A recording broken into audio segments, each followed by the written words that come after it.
Good morning, everybody. So welcome to this session called Sepsis, the First Steps. I have the pleasure to moderate this session with Dr. Randolph from Boston. My name is Philippe Eggimann. I'm an intensivist in Paris, France. So we have a very large program this morning, which is supposed to end at 12:15 precisely. So yes, because we have symposium just after. And so I'll ask all the people involved in the program to stay to the 15 minutes planned, and we'll have around 3 minutes for the questions just after. So my pleasure to invite first Dr. Liu for a difficult question first. Is sepsis predictable? Thank you so much. Good morning. Thank you to the chairs for this opportunity to present, and I'm going to try to tackle this challenging question. So we have obviously seen an explosion in the number of papers that describe prediction modeling in sepsis. So here we have, let's see if this works. We have, apologies. So this is from 1990 through to 2020, the number of studies, and this is by doing a PubMed search by Michael Patton, who's a medical student at University of Alabama, looking at different prediction models that are, might be common targets for critical care. And sepsis is, besides mortality, which is that dark blue band, sepsis is that lighter blue band. But in 2020, 2021 and 2022, it looks like there might be as many as like 200 plus papers about sepsis prediction modeling. So there's a lot of activity in this space. Some of you probably are involved in building these models. And when we examine, in kind of a global fashion, what is the performance of those models? Here's one metric to look at predictive model performance, the area under the receiver operating characteristic curve.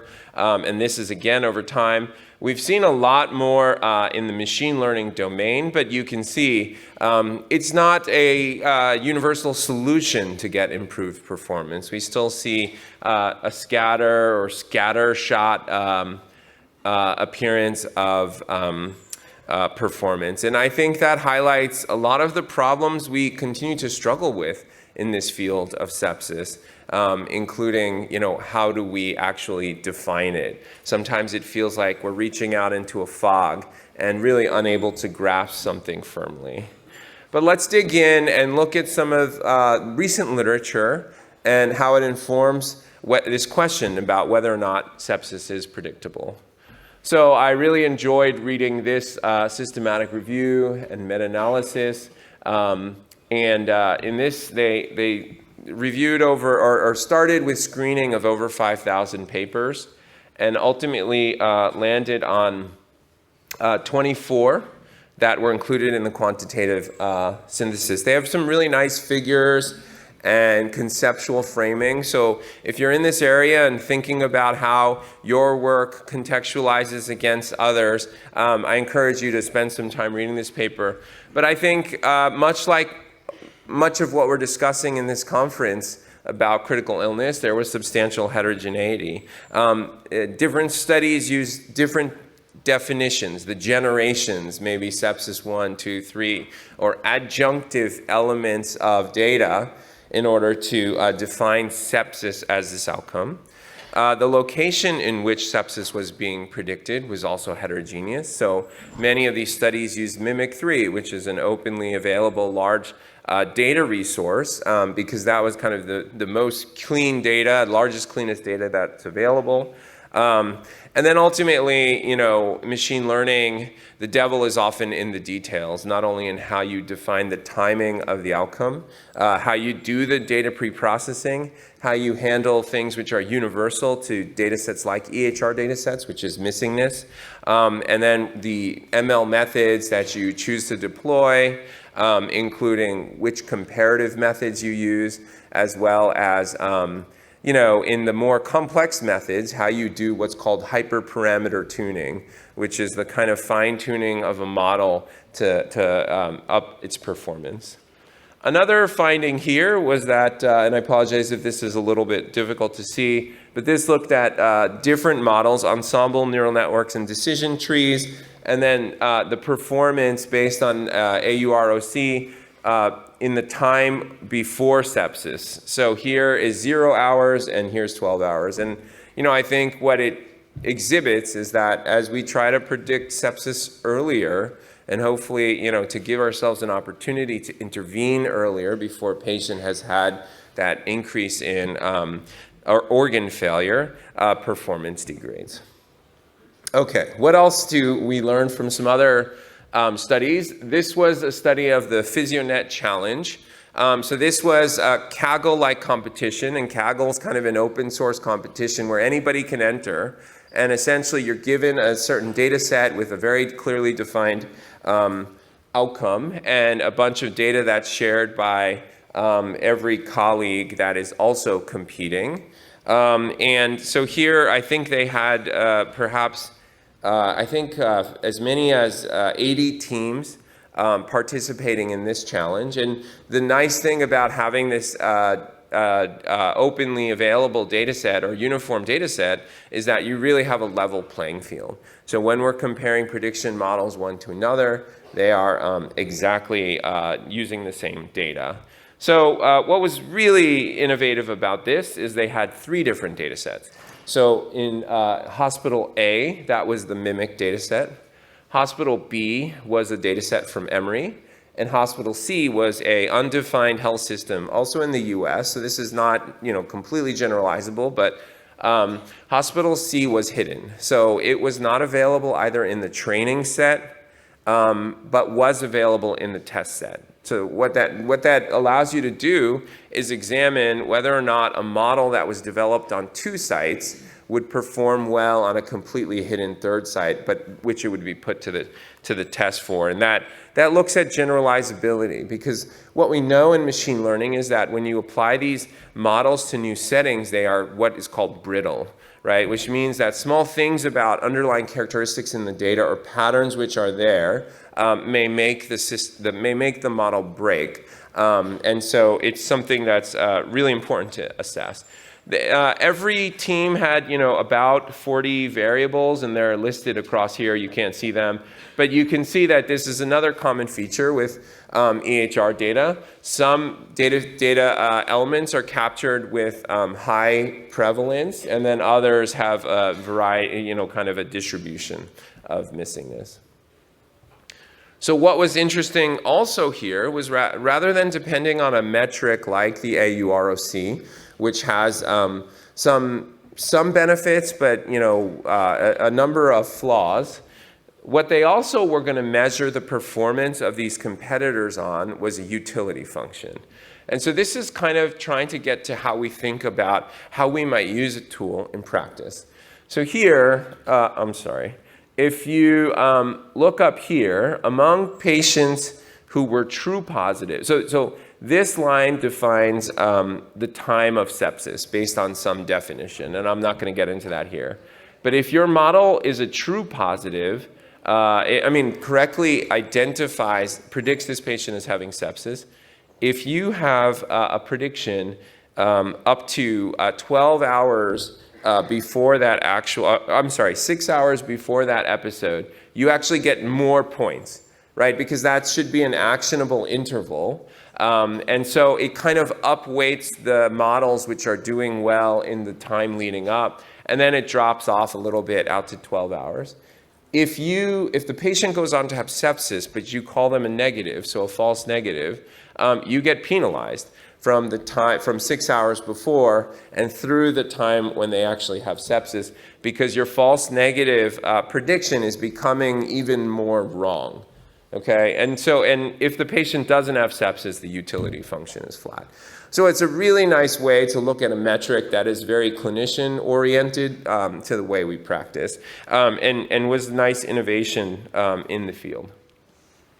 Now, this is a graph that compares all of the competitor models based on, again, AUROC and that a sum of that utility score. And I've drawn two lines here, one at a theoretical AUC of 0.75, so a moderately performing model based on AUC model discrimination, and here at about 0.25, which I picked just based on a model should have greater than 0 utility, right? It should not only be penalized, and then between the max. And I think what's interesting here is that there's a small collection of models that both have a high AUC and also a high utility score, and that there appears to be a strong correlation there. But you'll see that there are models that have a good AUC but have negative utility. So this metric, which is really commonly used to kind of grade these models, can produce models which are not working well in a potential clinical environment. Also, you can have models that appear to have high clinical utility, but have very poor AUCs, many coming below 0.5, which is the coin flip. So it led to some, really interesting thinking about whether or not we really have our arms around this problem.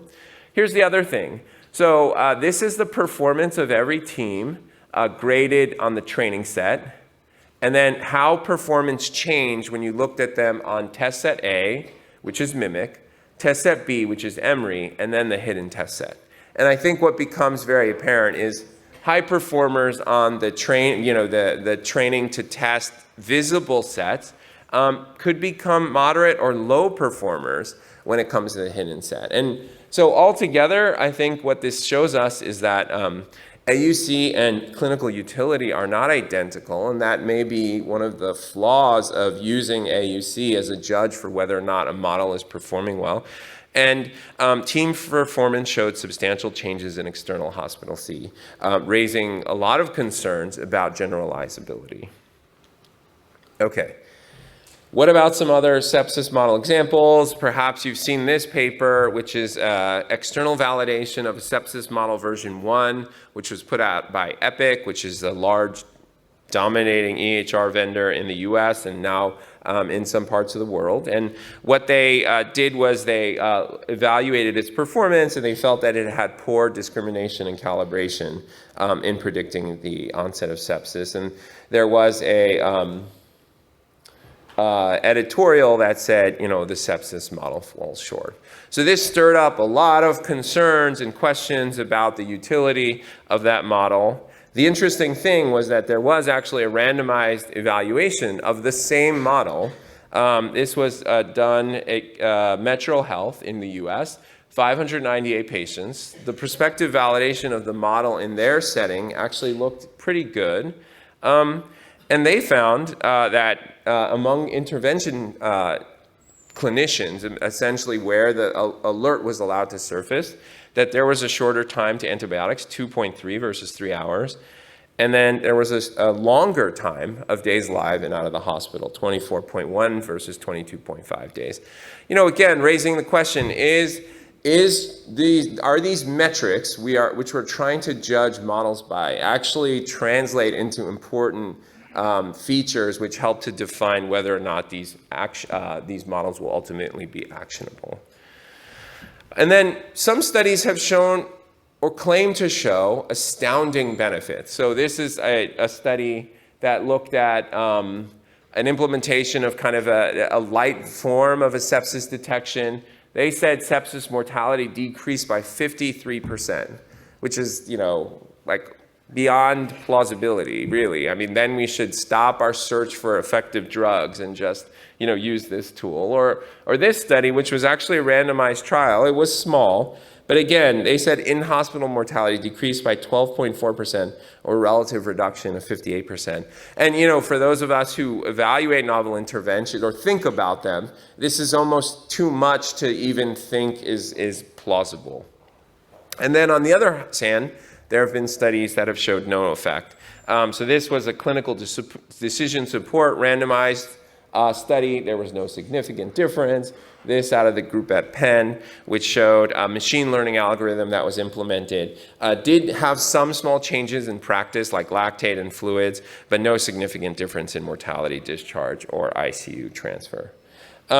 This is a recent paper by Suchi Saria's group at Johns Hopkins, which was published in Nature Medicine and looked to as kind of, hope in this field of sepsis being both predictable and actionable. But it's very hard to understand exactly what to make of this paper because they start with a large number of adult patients, 590,000, and then they have many criteria that are not entirely, they don't always make sense in terms of directly comparing the performance of the model, such that they end up with patients who are not directly admitted to the ICU, patients who did get antibiotics within 24-hour alerts, patient who did not have antibiotics before the alert, many criteria. It's very difficult to judge, and a priori, I don't think any, it's a very complex design, and it raises some questions about what we can understand out of it. And then finally, this from Shamim Nanati, AI sepsis prediction algorithms learn to say, I don't know. And that's probably where I'm going to end up here. I don't really know. I can't answer this question. And it's not surprising because we don't even really know what sepsis is. There's some in the community who are saying we don't need sepsis anymore as a label, right? And there's some justification for why they're saying that. We're putting our arms around a ghost or fog right now. We don't know which hospital domain we most want to predict sepsis in. Like, if a patient's in the ICU, what is the value of sepsis prediction in the ICU, versus in the ED, versus in an outpatient setting? We use different prediction performance metrics, but they give very different results. Models appear to show poor generalizability beyond the initial setting, and that was shown in this really nice level playing field PhysioNet study. Some studies show astounding effects and others show no effects. And again, that speaks to not only the heterogeneity of the models, but the way they were implemented. And ultimately, but the drumbeat of sepsis predictive models continues to march onwards. So thank you, and I'm sorry I can't answer the question.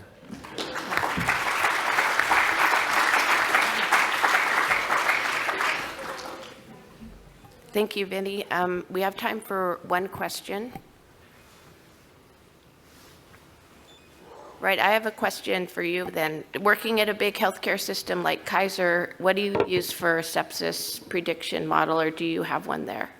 No, we've tested a number. None of them we felt is sufficient to both balance out clinician burden as well as have high enough detection that is better than kind of our regular process improvement and quality improvement.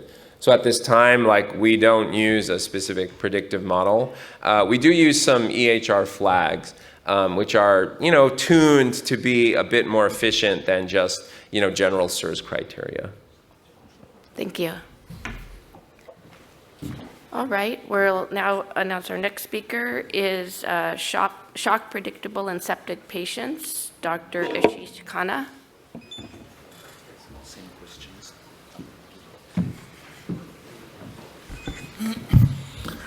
Hello. Well, we're here this morning to answer all these difficult questions, and as Dr. Liu has already said, these questions are probably too difficult to answer.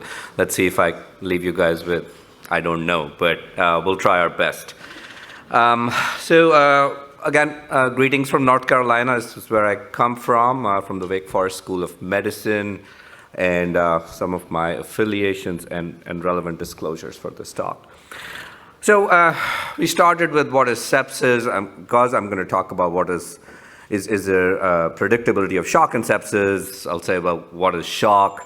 If you look at a very simplistic definition of shock, well, the risk of arterial hypotension is both the amount and duration of low blood pressure. But if we look at what the surviving sepsis group has said, or sepsis 3, septic shock is a syndrome. So very simplistically speaking, it's easy to define septic shock, and we've made an attempt to define it, and we said, well, vasopressor is required to maintain a BAMP more than 65 and serum lactate more than 2. Yes, that is septic shock. And this is important, a significant number of patients who start with sepsis will then progress to septic shock. And as we all know, despite our best efforts, that mortality is pretty high. But we made some efforts, and this is just an example, using large retrospective data sets to try and take a sort of deeper dive into what are the sort of threshold criteria to define septic shock. And remember, all of this is retrospective large data sets. Here is one example where we use the EICU data set, and we try to focus on the contribution of blood pressure components to septic shock. So if you look at the two sides of this figure, we've tried to compare patients with sepsis versus patients with septic shock and look at the contributions of MAP, systolic blood pressure, diastolic pressure, and pulse pressure. And as is evident, MAP and systolic blood pressure seem to travel together in terms of predicted probability of ICU mortality, whereas interestingly, at least in our analysis that's just published in the Annals of Intensive Care, diastolic blood pressure seemed to be less predictable, and then pulse pressure the least. And then, obviously there's a lot of numbers on this slide, but again, if you take a look at the numbers are just here to tell you what is a mean on both sides in sepsis and septic shock, and what is the predicted probability of mortality when you go 2 to 2.5 standard deviations away from mean. Now again, this is not meant to confuse the audience, but just to tell you that yes, we know a MAP of 65 is that definition of septic shock. But yes, there is a great amount of thought being put into why it should just be a MAP of 65 that should define septic shock, or is it just a blood pressure-based definition in the end, or is it more of a instability-based definition, which makes things even more complicated in terms of doing prediction models. And just as a continuation of that work, this was lowest blood pressure components maintained for 2 continuous hours out of the same data set to see where those change points were as far as each of the blood pressure components. Nothing out of the ordinary, but again, meaning to tell you that the contribution of blood pressure components is significant if we have to do prediction modeling for septic shock. So the other problem with septic shock is sometimes it presents in a delayed fashion. So patient presents to the emergency room with just sepsis mostly, and then actually goes out to the floor and then presents 16, 20 hours later. That delayed presentation of septic shock might be more harmful than early onset septic shock. Or if you look at it another way, the delayed recognition of septic shock might be really harmful. So this is an analysis we just published in Shock, where if the x-axis is the log of hospital admission to shock onset time, and if you look at, on the log scale, if you go to somewhere between 3 and 4, that's about 20 hours or so after hospital admission, the adjusted odds of in-hospital mortality goes on increases pretty significantly, and same sort of behavior for ICU mortality, right around the 16 to 20 hour delay point for diagnosis or presentation of septic shock. So it looks like delayed onset or delayed presentation of septic shock matters. So that's where I'll show you some of the examples today. So this is some work that has actually looked at a presentation of septic shock more than 4 hours after ED triage. The artificial intelligence sepsis algorithm, as the authors call it, used about 40 variables, again, large developmental data set, about 135,000 patients, and again, the validation site, about 50,000 patients. And the feature engineering started with 40 variables and then narrowed it down to 4 each in the developmental and validation cohort. Variables that we usually associate ourselves with, right? That would be important. Systolic blood pressure, blood urea nitrogen, heart rate, respiratory rate, temperature. These are the variables we think are really important for the prediction of septic shock. And this appeared to perform well on a transfer learning model. The AUC was somewhere between 0.82 to 0.85, and then on the x-axis is the number of patients there. So again, meaning thereby is the delayed presentation and diagnosis of septic shock in terms of predictability appears to be an area that we should focus on, and but I'm going to go to this next slide and say all septic shock starts with sepsis. So actually the same authors here a few years ago published the same model in the prediction of sepsis, and my previous speaker has already spoken about the prediction of sepsis. But again, this is an example. They looked at about 4 to 12 hours as that window for predictability of sepsis. Again, model training is shown on this slide here. If you follow the red line on the slide, it shows that AUC, ROC about in the 0.8 range for the prediction of sepsis. And this, I did want to show you guys, this is sort of the value that these prediction models are adding to day-to-day practice, right? So if you look at panel B, that is the dense data that's coming from an ICU patient that we get all the time, heart rate, MAP, respiratory rate, temperature, oxygen saturation, and GCS. If you look at panel A, that's the risk score. And if you follow the risk score, in the green is the SOFA score. In the pink line here is the artificial intelligence sepsis prediction model that these authors have used. And then we see that this breaches the threshold criteria pretty early compared to the SOFA score, and way earlier if you compare it to the sepsis 3 criteria. So this time advantage gained is what we've been talking about in terms of prediction modeling, both for sepsis and septic shock. Now, obviously, this does come with its own set of false positives, and that's why we're having this discussion today. So what do we need to focus on? We probably need to focus on a pre-shock state. So before patients reach septic shock, they're always in that pre-shock state where you go back and wonder, I wish I had intervened 8, 12, 15 hours earlier. I would have saved my patient from getting into septic shock.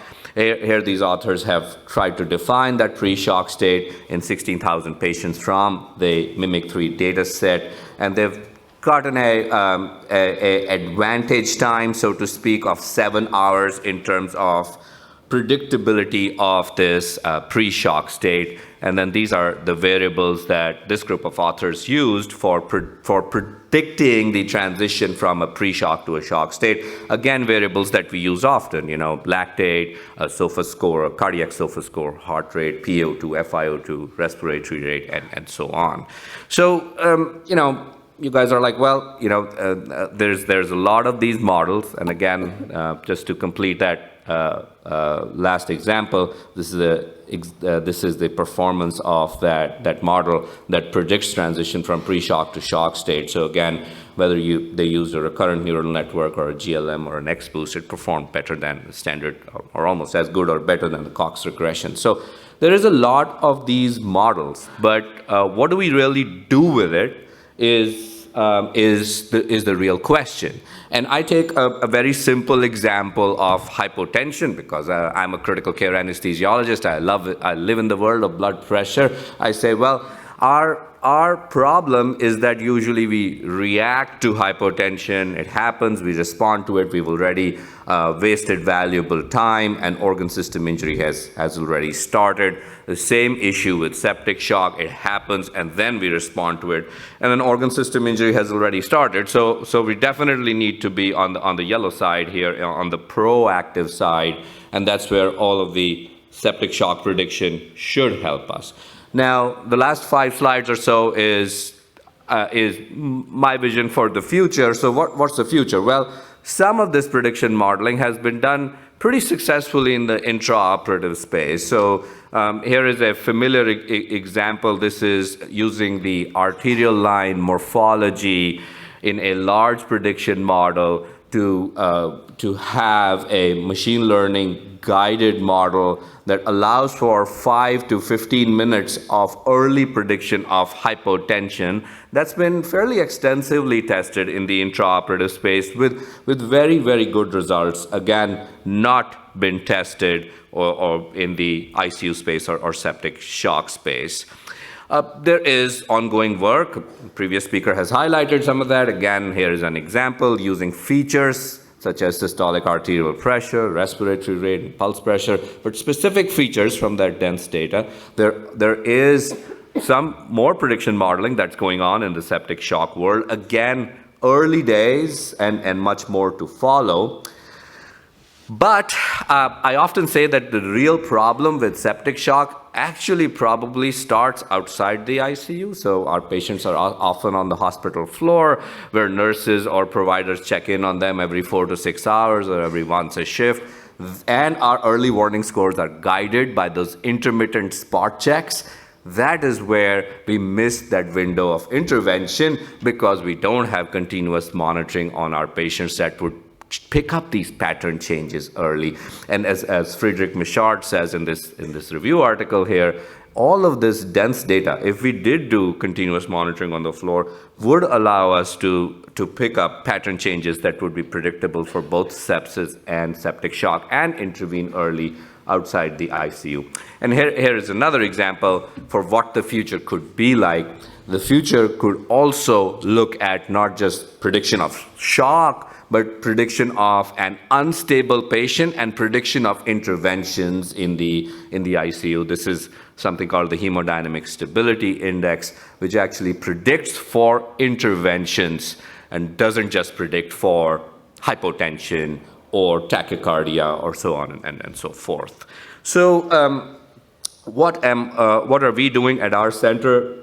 As I finish up, we've tried to really focus in on continuous wireless wearable monitoring. Every patient in the ICUs on the surgical side gets continuous wireless wearable monitoring as they transition from invasive monitoring to leave the ICU. So we have a bridge of time where we're capturing dense data as those patients are transitioning to high dependency units, and we keep these monitors on our patients that allow us to understand what happens to those patients who bounce back to the ICU. More to follow in this space. And then this is just an example of what our patients are wearing on the hospital ward. So in our 900-bedded university hospital, about 80% of our hospital ward patients wear something like this, which is a continuous every 15 seconds of heart rate, blood pressure, oxygen saturation, respiratory rate, patient mobility, and atrial fibrillation detection. And now having had 200,000 patients in our data set, we hope to actually do some prediction modeling on this and develop a patient deterioration index that will help us understand things like sepsis and septic shock as they occur outside the ICU. So that's where I'm going to end, and I thank you all for your patient listening today.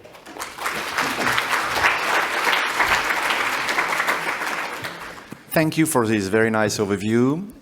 Questions from the audience?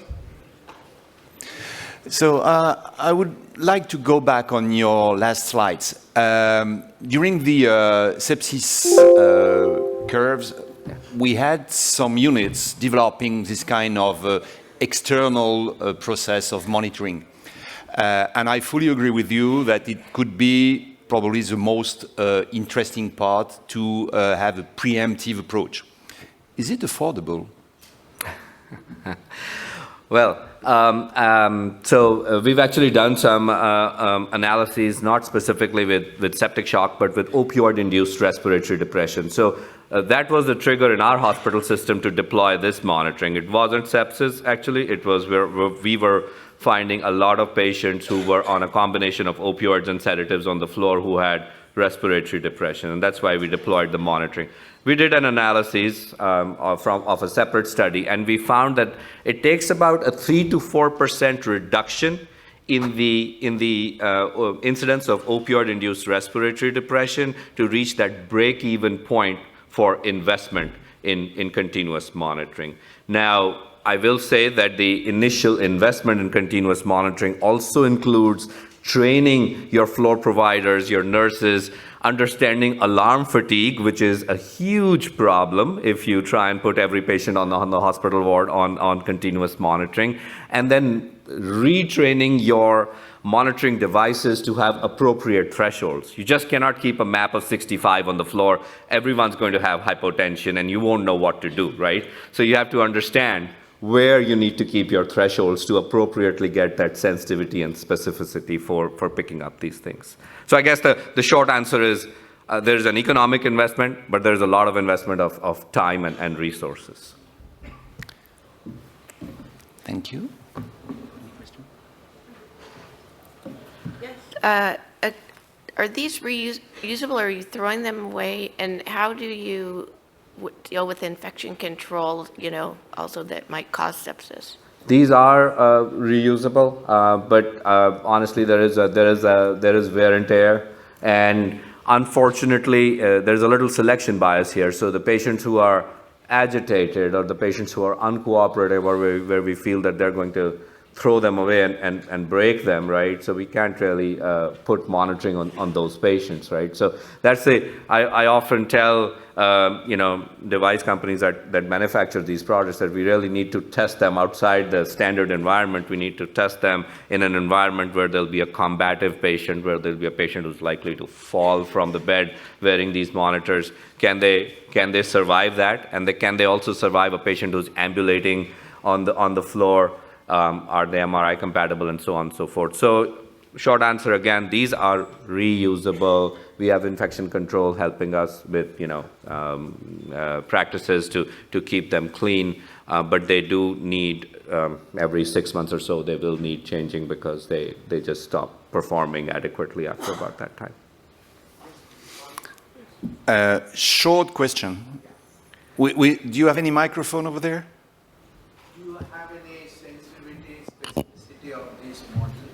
Because any predictable model has got a sensitivity specificity. So if your question is with the floor monitoring that I showed, we are at a very early stage. So there's two things we've done.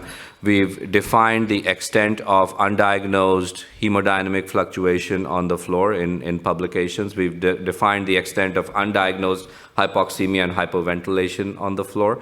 And we've also done some cluster randomized trial comparing continuously monitored patients versus standard monitoring of patients. We have not as yet developed a prediction model, so I don't have the sensitivity specificity for you.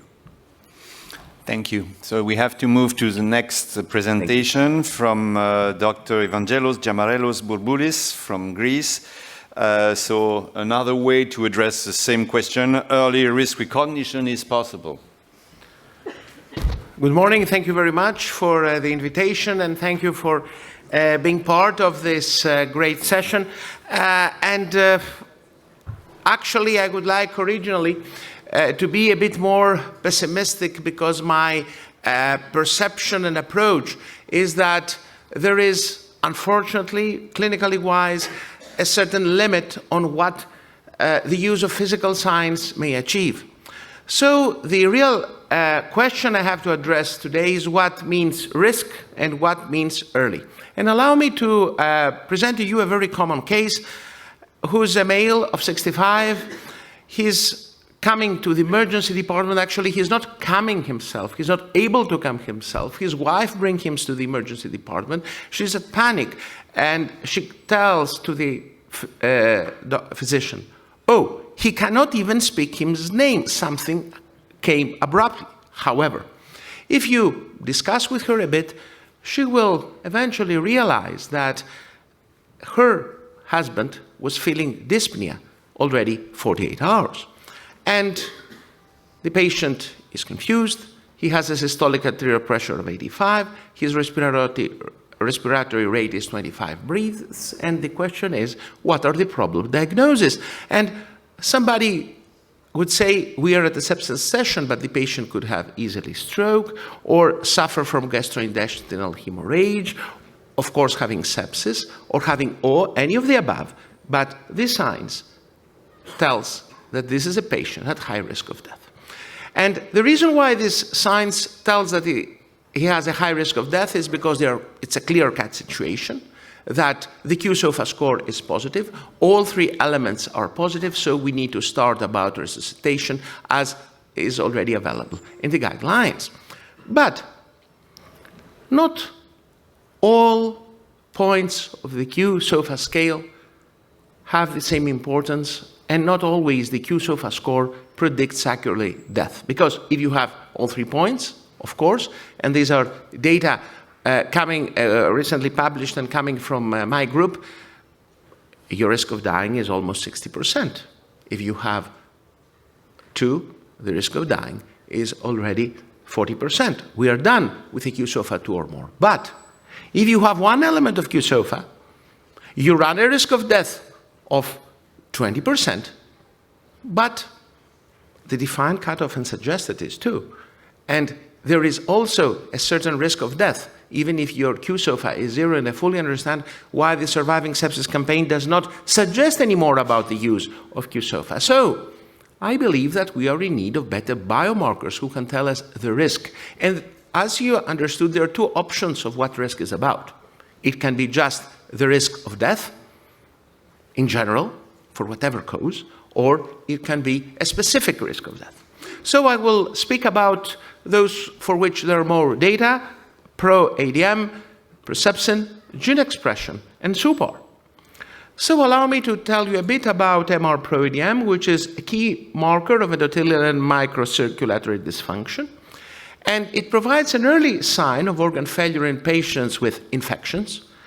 And the idea is that it is an add-on to the available clinical biomarkers, and I will present you data how it predicts early risk in patients with sepsis and COVID-19. So the idea is that you can use the biomarker at the emergency department, and you can tell who's the patient who runs risk and who needs to be admitted to hospital or even to the ICU, and who's the patient who can be discharged safely.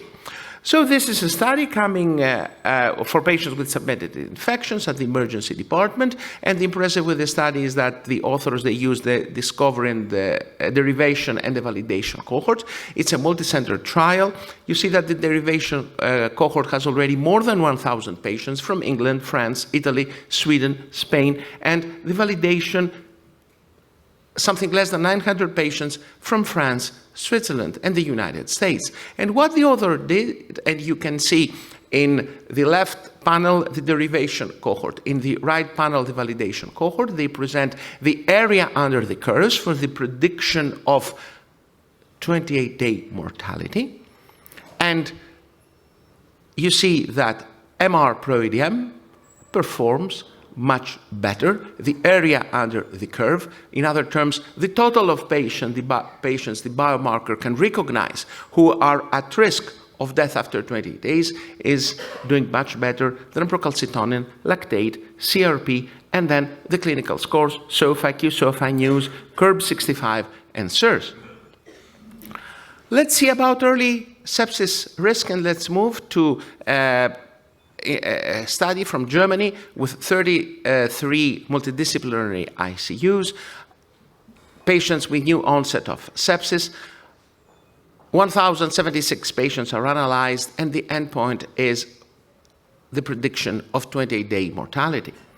And you may compare in total pro-ADM to PCR, lactate, SOFA, SUBS2, APACH, and again, same finding, the area under the curve of MR-pro-ADM is better, and the total number of patients which can be early discriminated as high risk for death is larger. Let's move now at the beginning of the pandemic. 182 patients, data coming from the Boston area COVID-19 consortium, and they used a cutoff of 0.87, and you see that patients who are admitted and they have MR-pro-ADM above this cutoff, as the time goes on, they deteriorate, they end up to the ventilator, or they die. And with this in mind, the question was how, in the times of COVID, we may decide on safe discharge. So this is a study coming from the UK, 10 emergency department of the NHS, and patients are divided into those who, according to the judgment of the clinicians, were not admitted at hospital, something less than 1,000 patients who were admitted but for which there was no event. What we call event for this study is death the first 28 days, and 292 patients admitted who died. And actually, the authors, they tried to develop a tree of prediction where they used several levels of decision making. At the left panel, the first decision relies on the age, and then comes MR pro ADM, and then comes CRP, and you see that by using 3 strata in the right part of the tree and another 3 in the left, you may have different scales of severity and prediction. With us, the authors, they end up that at the COVID emergency department, admission can safely be avoided if patients are aged less than 64, if MR pro ADM is less than 1, and if C-reactive protein is less than 20, you need to use all 3 of them. Or, regardless of age, if you have a patient with MR pro ADM less than 0.83 and a SOFA score less than 2. However, if a patient is less than 64, MR is more than 1 and CRP is less than 30, you need to admit him. Or the other combination, more than 64, MR pro ADM more than 0.5, and CRP more than 44, and this is a key message. Allow me to present a different biomarker, and we used a derivation cohort. This is a multi-center trial which was funded by the European Union. The name of the program was Intelligence, and we defined a cutoff of presepsin, the soluble CD14 molecule, more than 350 picograms per ml as a cutoff for mortality. And we tried to validate them in 55 patients admitted in the emergency department and another 115 patients with COVID. And for patients admitted at the emergency department, the first validation cohort was before the pandemic. The readout was whether the patients, they developed sepsis or not, whereas for patients with COVID, the readout was whether the patients eventually, they were in need or not of mechanical ventilation. And the question is how this cutoff, what are the sensitivities, specificity, positive and negative predictive value to predict patients with SOFA 2 or more. And you see that we get high sensitivities, high negative predictive values. Is not that good for specificity and positive predictive value. But for prediction of 28-day mortality, you see that you get as a biomarker and that cutoff exactly what you wish for a biomarker for the prediction of death. For the prediction of death, you look for high sensitivity, high negative predictive value. The opposite is for the diagnosis. And that means that it can rule out patient and you can use it to discharge patients. Before the pandemic, Tim Sweeney and his group at Inflammatics, they developed a kit, a reagent with 33 genes, and by using this gene expression, actually it works in 1 hour. It can tell you whether you can classify the endotypes of patients. And then they collected from these 33 genes, 29 of them, and they did what we call the triverity set. And these are data coming from my group, 397 patients with suspicion of infection and at least 1 vital sign abnormality. High or low temperature, high heart rate, increased respiratory rate, self-reported fever or chills. And with this triverity set, we are able to discriminate 3 levels of risk: low severity, moderate severity, high severity, and indeed the test can classify very well those at risk of death and those not at risk of death. And I would like to end up my talk with our contribution regarding the use of SUPOR early during the pandemic. These are measurements. The first month of the pandemic, March 2020. SUPOR is the soluble receptor of urokinase coming from the neutrophils, shed from them. And surprisingly, at the beginning of the pandemic, we identified that a cutoff of 6 nanogram per ml can tell who's the patient who, either short or long term, the first 20 days, will deteriorate, will be in need of ventilator or death, whereas concentrations less than 6 this is not the case. And then we were very glad to enter into a collaboration with our collaborators from Chicago, and these cutoffs were fully confirmed, and particularly when there is a comorbidity, the risk of deterioration is even doubled. And the question is, what are the characteristics of the biomarker? Because in order to predict risk, that means that it may integrate information coming from other biomarkers. And you can see that in order to get the information that we get with SUPAR, we would require D-dimers, CRP, ferritin, IL-6 for risk prediction. So with one value, you get information for 4 biomarkers. And patients with the level of more than 6, this is the data coming from our phase 3 program, they predicted risk 30% of the patients they deteriorated compared to 3.3% of the patients. And with this, when we had the information, we addressed to the European Medicines Agency, and we asked for a pivotal phase 3 trial, treated patients admitted at the emergency department, no clear-cut signs of organ dysfunction or need of mechanical ventilation. They get randomized treatment, either with placebo plus standard of care, including DEXA, or anakinra plus standard of care, and the endpoint was the clinical performance of the patients by day 28. Most of you who are in the room, you know that the trial was successful, ended up in this first-time precision strategy for the management of COVID-19, and this is the allocation of the patients into different strata of severity by day 28. In the left, patients receiving placebo. In the right, patients treated with anakinra. The overall benefit is a relative 64%. And I was very glad when in February 2022 I was contacted by the FDA. They asked for the database, they asked for the submission dossier by the EMA, and when they announced me that, look, we are confident about the data, but the biomarker is not available in the States. So we wish that our statistical group is collaborating with yours in order to develop a score based on which we can approve the drug. And indeed, end of October 2022, the FDA announced the registration of the drug, provided that a patient has at least 3 of these 8 clinical conditions: 75 years or more, need for supplementary oxygen, active or past smoker, total SOFA 3 or more, new stroke or history of stroke, NLR 7 or more, hemoglobin less than 10.5, blood urea more than 50, or medical history of renal disease. So allow me to end my talk with some concluding remarks. I believe that we need to go further than just the use of clinical signs, and the best studied biomarker for its prediction is by far MR-Pro-ADM, and levels less than 0.75 allow for safe discharge.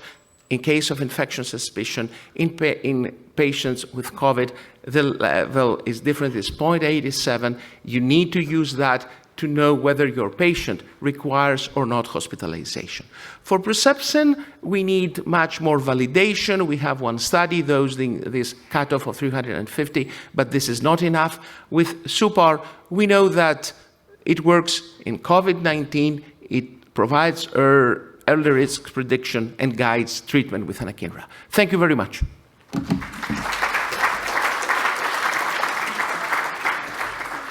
Thank you very much. Do we have any questions from the audience?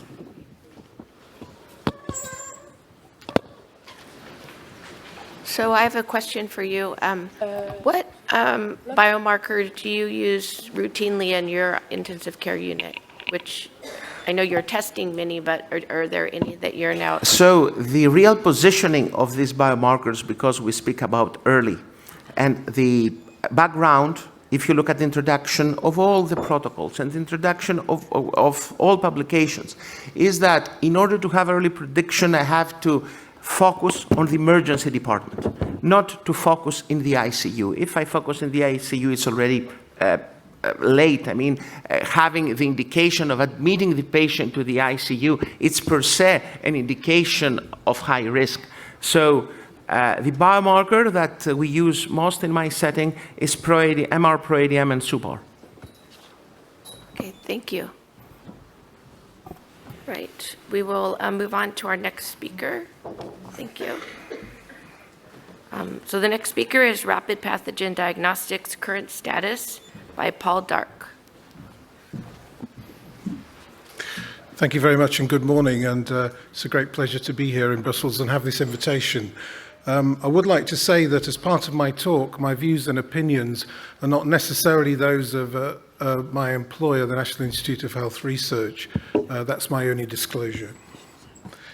So my objectives today is to cover a rather thorny and sticky and long-lasting story about rapid pathogen diagnostics for, as we've heard, the cloud of the sepsis syndrome.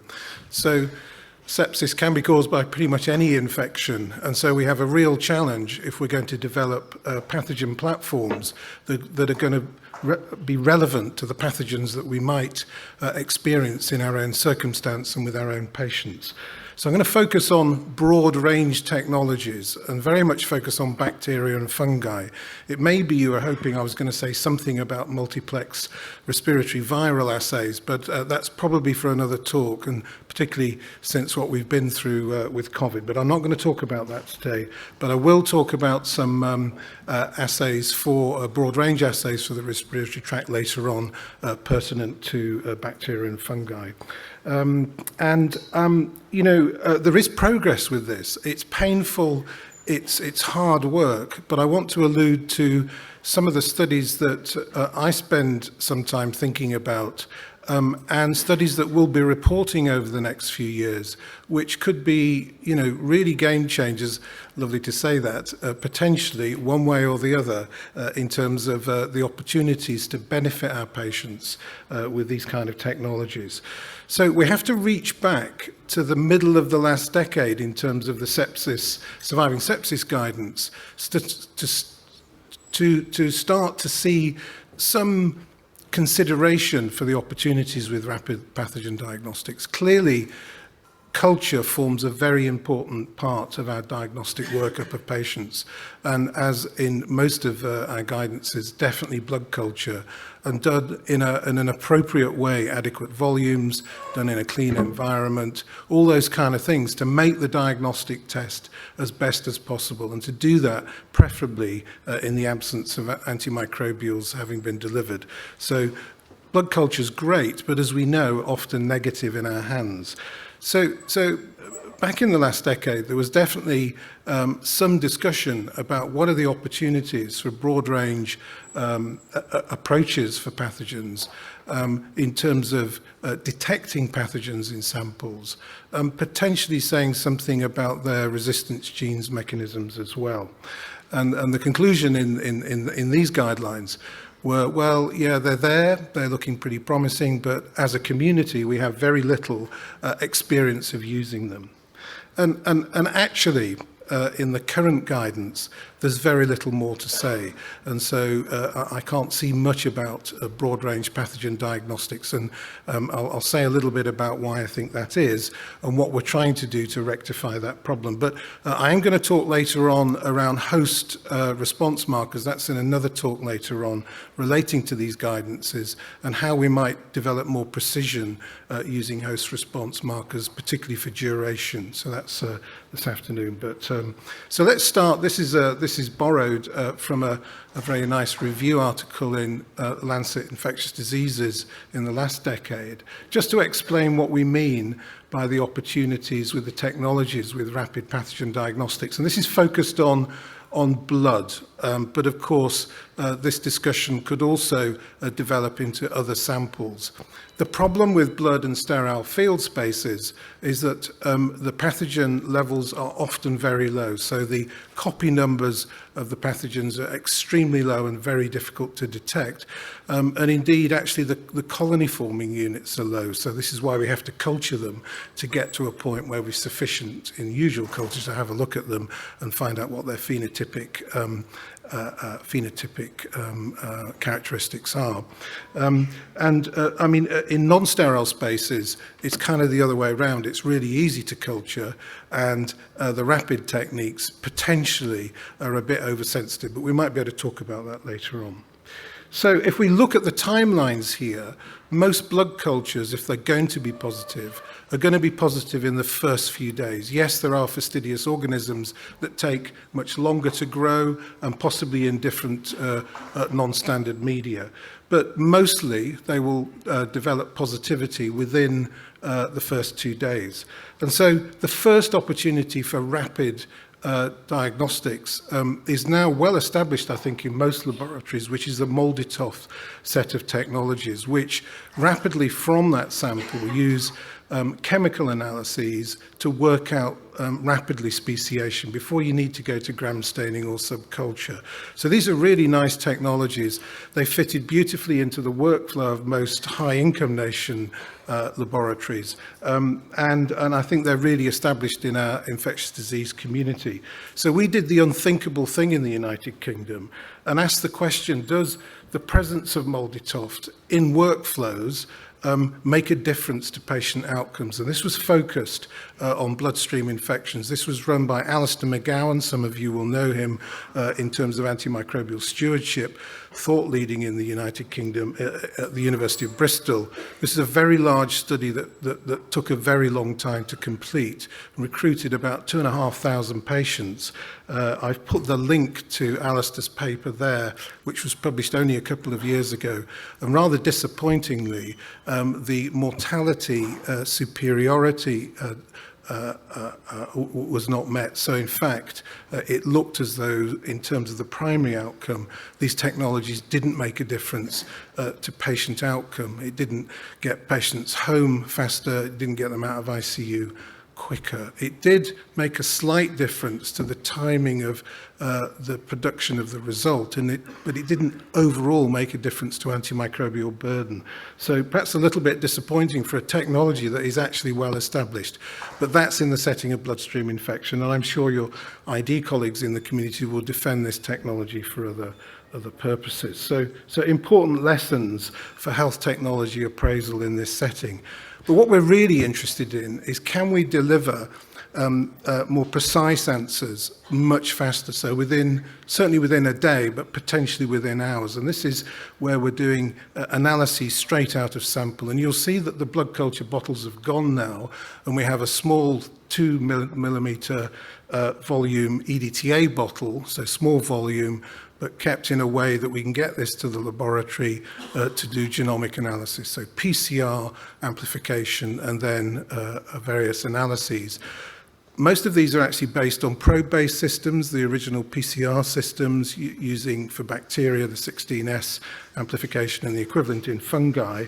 But there are newer technologies beyond this slide, so we now have magnetic resonance systems that are rather beautiful around water vibrations that can give us early indications of pathogens, and you will be familiar with that. And of course, and I'm not going to say too much about metagenomic sequencing today, but we can do this in a kind of an uninformed way and just amplify everything in the sample and see what's there. So there are lots of opportunities. So I'm going to quickly move on to what we've been doing with this. So we were quite fortunate in the UK to be asked to appraise Roche Diagnostics' leading system going back to the last decade. We did a multi-center diagnostic accuracy study. And some of you will be also familiar with this technology because Roche actually spread it around Europe to many laboratories. So there's lots of reported experience with this. But this is ours in 1,000 patient report, and we discovered, not surprisingly, in the setting, as you can see, of healthcare-associated infection in ICU, that PCR detection is much better than culture positivity. And the reason for that is the presence of antimicrobials. So it was a near doubling of the rates of PCR positivity. And so the routine assessment of diagnostic accuracy, as expected by the European Union and the FDA, is very inaccurate, because our gold standard, our service standard of blood culture doesn't perform well. There were also problems about assay failures, high cost, low throughput, probably your experience as well. There's a couple of papers there in intensive care medicine that report our experience and report your experience, because we did a systematic review and meta-analyses, and broadly we had similar experiences. What we did do in the report on the left, which is a much bigger open access report of 200 pages, is do some more analyses, and using more modern statistical techniques where latent class doesn't assume that any particular marker is the truth, we discovered that broad-range PCR and procalcitonin together produced almost perfect accuracy for diagnostic positivity and negativity in the setting of bloodstream infection. So I think that's really interesting, and we've tried to carry that through. So I'll kind of speed up a bit now. So that was then progressed into a more comprehensive assessment, which also included Abbott's system, which Jean-Louis ran with you across Europe. You'll remember this, the Rapido study, and other studies that were done around the world. And we brought all the data together and made some recommendations through NICE, which is that we didn't feel, there was very good diagnostic accuracy emerging, but that we didn't feel that this was right, at least for adoption in the National Health Service. So we've challenged the community to say, well, look, you know, come up with diagnostic scenarios and clinical scenarios where you think these technologies would work. Think about combinations, both in bacteria, with procalcitonin potentially, or other markers, as we've heard, alongside PCR testing. Think about research in adults and children, and for goodness sake, do it in routine stewardship practice. Don't do this in some sort of wild practice where you're giving results and you don't know where they're going to and where the decision is being made. Get your stewardship and your standard of care right. So I'm going to very briefly, in the last 3 minutes, because I've used up a lot of time here, flip through a series of studies that have resulted from those bits of advice that we'll be reporting very soon, or have reported.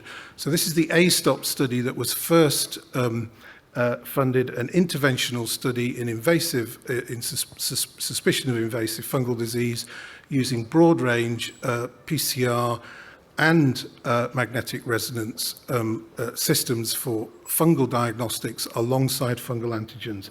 That has completed recruiting last month, and we'll be reporting later in the year. 2, the INHALE study, which was actually reported at ID Week in Washington, DC in October, was a program of work using a respiratory panel to look at rapid diagnosis and change of antibiotics in the setting of healthcare-associated pneumonia. I've given you all the papers there to look at, and it's a very, very interesting series of studies. I was very fortunate to be the independent trial steering committee chair for these, so I had a very good oversight of the study. The final results are yet to be peer-reviewed and published, but watch this space, and I think this should be quite interesting. Philippe, who was with us in the UK last week, talking about the very difficult area of complex intra-abdominal sepsis, is just about to launch a very elegant study, multicentric, in France. I think you've already started in Paris, Philippe, looking at this really challenging problem of patients who have to go back to theatre and have complex intra-abdominal sepsis. The screening will occur in Philippe's hands, but his microbiologists are going to be randomizing within the laboratory to the standard kind of culture-based approaches, but then using a really neat broad-range pathogen detection for samples from the abdomen that has been refined for the kind of samples that you would find in this situation. And this is about making a difference to patient prescription and patient outcomes. So really important study coming. And finally, Tony Gordon might have mentioned this earlier in the meeting, but we've recently been funded for what is essentially a septic platform, a sepsis platform in the UK, which will be starting later on in the year. It has 3 domains at the moment. I'm pleased to say that one of those domains we've argued is to be rapid antibiotic stewardship with these emerging technologies to look at patient benefits, so looking at patient outcome, not necessarily about antimicrobial prescription, so what we might call clinical effectiveness. So we do have a protocol, it will be published soon, and we do have a flow diagram. I'm not going to go through it as I'm running out of time, but I think these slides I've said could be made available to you on Jean-Louis' site. So in summary, I think there is promise for these broad-range pathogen detection opportunities in sepsis, but we need more evidence to present to see if they really do make a difference to our everyday practice and to our patients. So I can't recommend their use at the moment, which is a little disappointing, and we're still doing the hard yards to try and get these over the line for you. Thank you.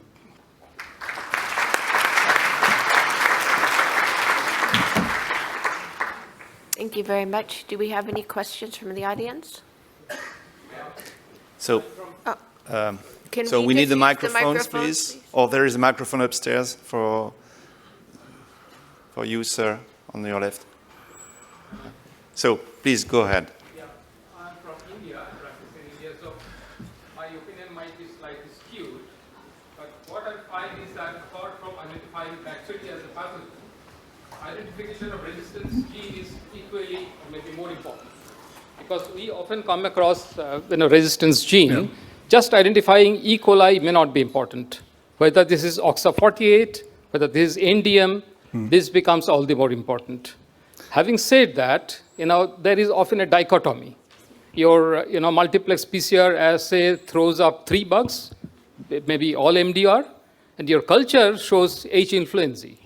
So what is your take on that? What is about the dichotomy and the resistance gene? So that's a great question, and it's interesting that I've had the opportunity to talk to industry in the past to raise that very point, that what is the point of speciation? Are we that interested?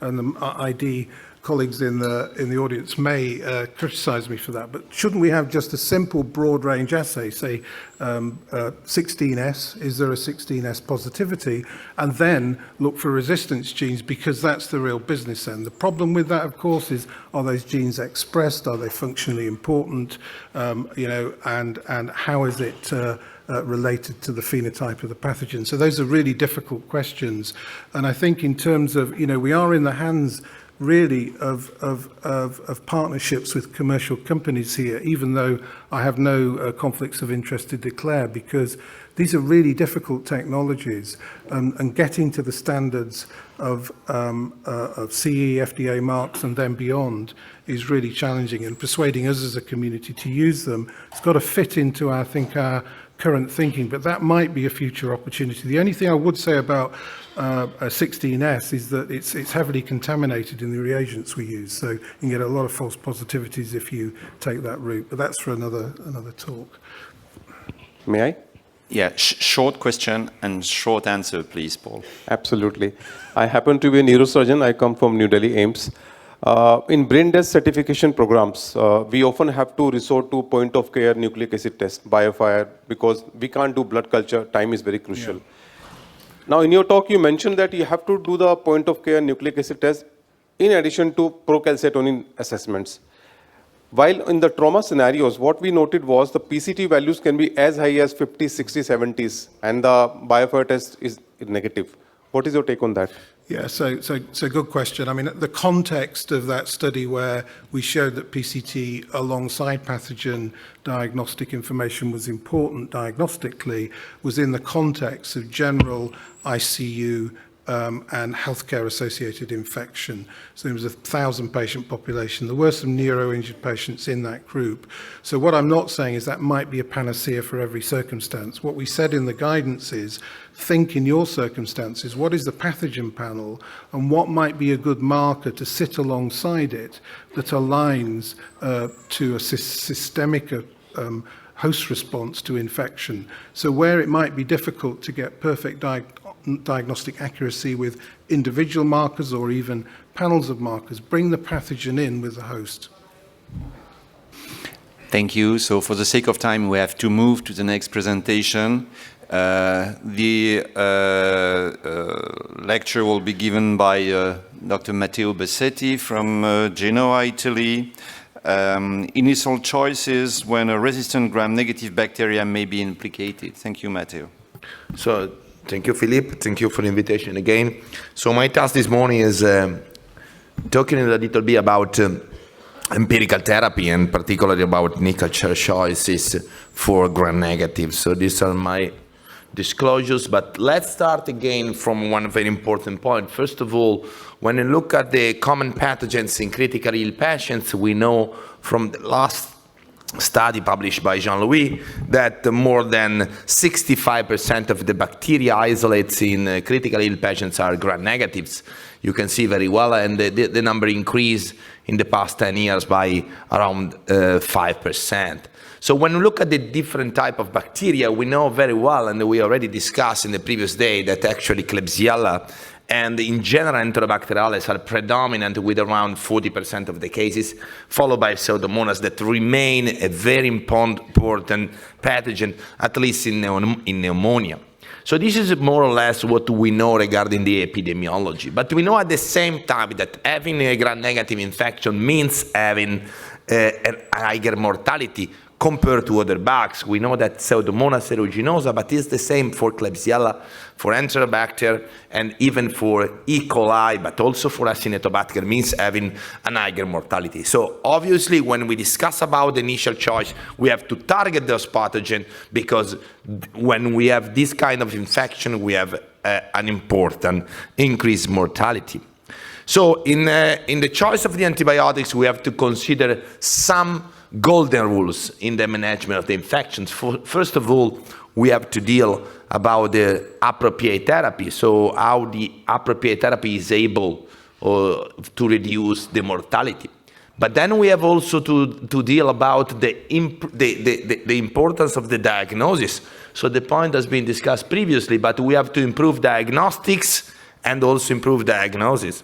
Then we have to deal about the re-stratification and then discussing about the combination. Is better a monotherapy or a combination therapy? And then, which is in this kind of approach, the role of the established antibiotics and the new antibiotics. Let's start with the first point. We know very well that it's better in a patient septic to start with an appropriate therapy. So this comes from several different studies from all over the world, and there are some conditions in which it's better to start with an adequate therapy. And those conditions are represented by pneumonia, by bacteremia, sepsis, and septic shocks. So in those settings, it's better to start with an appropriate therapy. So we know very well that there is a pathogen that is more difficult than other in terms of treatment, and this is Pseudomonas aeruginosa. This is a study that has been conducted by Mario Tumbarello in Roma University, in which they analyzed the ICU survival for Pseudomonas aeruginosa pneumonia, and they compare the adequacy of the treatment with the inadequacy of the treatment. You can see very well that if you start for Pseudomonas aeruginosa with an adequate treatment, you reduce the mortality. So use the best first for Pseudomonas. There is no time for waiting, for changing the antibiotic, maybe on day 2 or day 3, when the culture will be available. And another pathogen for which is very important to start on adequate therapy is represented by Klebsiella, and particularly Klebsiella pneumonia resistant to carbapenems. So this is a study that we conducted in Italy with Marco Falcone and myself in Udine and in Genova, and we analyzed the mortality in relationship with the time of starting the antimicrobial treatment and the time of starting an adequate antimicrobial treatment. So obviously the mortality is still very high, even if you start within 24 hours, but it's much lower than if you start the treatment after 48 or 72 hours. So the goal time is probably within 24 hours after you withdraw the blood culture, and it's also important to start with an adequate treatment. So what do we know about the point of improved diagnosis and diagnostics? So this is a fundamental point for the empirical therapy. We cannot prescribe empirical therapy to everybody. So we have to change our paradigm of treatment patients in the ICU. And how to do that? With the help of the rapid test. So these are the Italian guidelines that we published last year in International Journal of Antimicrobial Agents for the management of multi-drug resistant organisms. And you can see that implementing molecular rapid diagnostic testing with antimicrobial stewardship program can reduce time to effective therapy and length of stay in patients with bloodstream infection caused by multi-drug resistant bacteria. And in fact, when you look at the studies, there are several studies, but this is just one of them published 3 years ago, in which the early pathogen identification can reduce the time to appropriate therapy and improve the outcomes, and at the end reduce also the cost. You can see very well here all the different parameters with saving in terms of mortality, saving in terms of days of treatment. So my recommendation is, please don't continue with longer and empirical therapy, and try to do the rapid diagnosis. And this is the deal with the new test. So this is a very simple one that has been discussed before. So you can have your sample, one very comprehensive test. In 1 hour, you can have the results, and at the end, you have a better patient management. We are doing that in my center in Genova, and we change completely our ideas about infection. So we discover some type of pathogen that before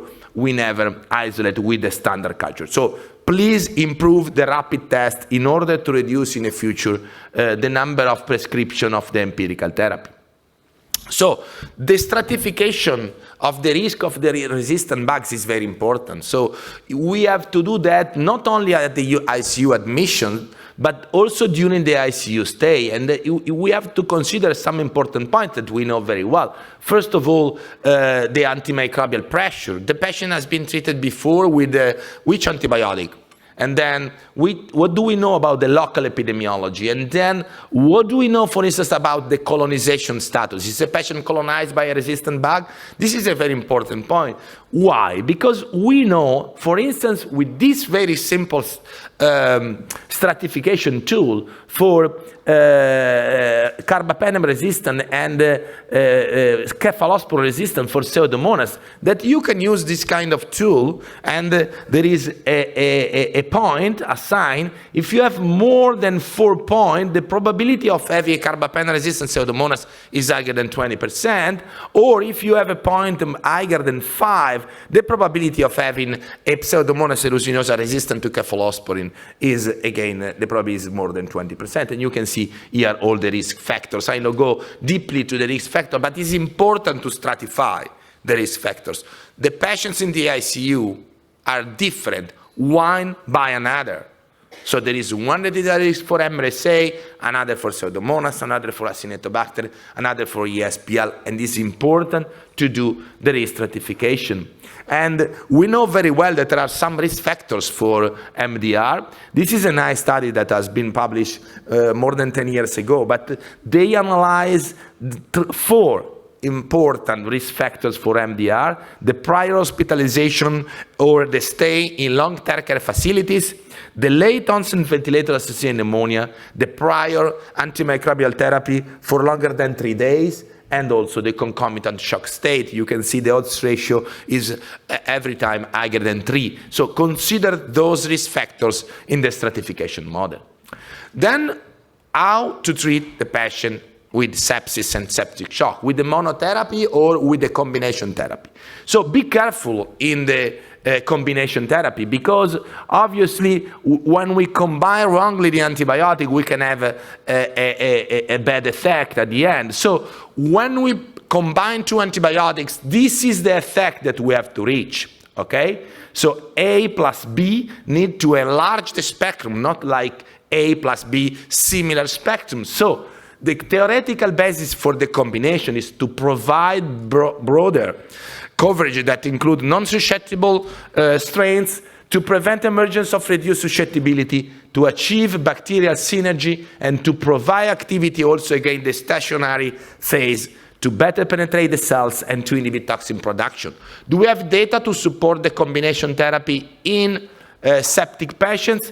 In the target therapy, we don't have any data supporting the combination, but we are here discussing the empirical therapy. And when we discuss the empirical therapy, looking at the very criticized study published more than 10 years ago by Dr. Kumar, and when they analyzed the combination therapy, there was an effect in reducing the mortality only in patients with shock and in patients critically ill. And in fact, when you look at the other studies, for instance, this very nice study published in Critical Care Medicine in 2008 by Haaland, when they analyzed the overall in-hospital mortality for combination therapy or for monotherapy, you can see that there were absolutely no difference in using the combination or in using the monotherapy. However, when we look at one very important point, that was the adequacy of the treatment, using a combination therapy provide a better adequate treatment.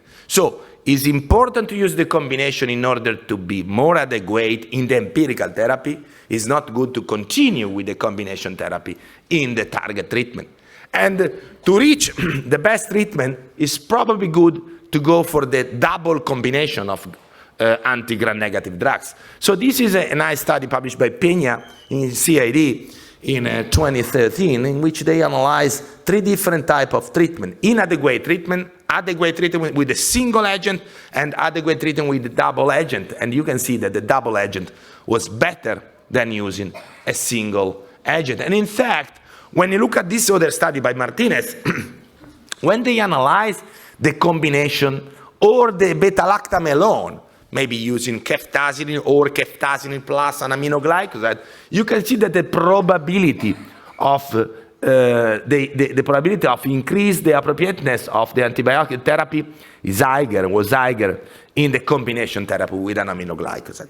So my suggestion is there are probably 3 conditions for which it's better to go for the combination therapy, and I believe for hospital-acquired pneumonia, ventilator-associated pneumonia, any patient in septic shock, patient that present very high risk for multi-drug resistant organisms, and in patient at high risk for Pseudomonas. In those situations, it's better prescribing a combination therapy.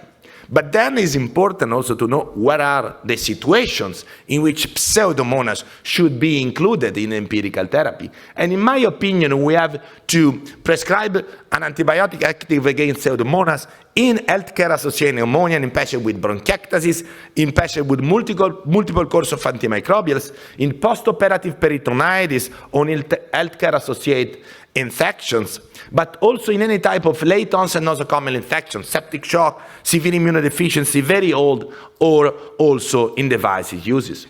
So we have now new antibiotics. We discussed yesterday, very potent for Enterobacteriales and also for Pseudomonas aeruginosa, and you can see here the list of the new antibiotics. So let me try to deal with a potential scheme for treating, for instance, Pseudomonas. So if you are targeting Pseudomonas, how you can do? You have a patient in septic shock. There are some important risk factors that should be considered: the previous colonization, the previous therapy. If you are working in an hospital setting with more than 20% of Pseudomonas, if yes, probably the best choice is actually represented by a backbone, ceftolozane tazobactam, or ceftazine-avibactam, or imipenetrelibactam, plus a second anti-pseudomonal agent in the empirical therapy. Okay? Aminoglycoside, colistin, or fosfomycin. If you don't have risk factors, you can stay with the traditional backbone, piptazo or a carbapenem. So, what add? Depend where you are. If you have a pneumonia, probably the best second agent is fosfomycin, or eventually an aminoglycoside, IV or aerosolized, or colistin. If you have a urinary infection, probably an aminoglycoside. If you have a bloodstream infection, aminoglycoside of colistin. So let's move to the last scheme that we tried to did with Philippe several years ago. That is, so how should CRE be treated empirically? So I believe that we have obviously to consider different risk factors, the colonization, the local epidemiology, the severity of the illness. But if there is a carbapenem-resistant enterobacterialis higher than 20%, I believe that if you are targeting KPC empirically, I believe that we have actually the 4 options: meropenem, vaborbactam, ceftazine, avibactam, imipenem, lebactam, and cefiderocol. For OXA48, only ceftazine, avibactam, and cefiderocol are active. So the last message is regarding the approach to antimicrobial therapy. So it's very important to do the risk stratification before, but also very important if you decide to start an initial antibiotic therapy empirically, to reassess the treatment at day 1, day 2. Don't prescribe empirical therapy and maintain empirical therapy for 10 or 15 days without assessing every day the treatment and eventually stopping the treatment. Thank you for your attention.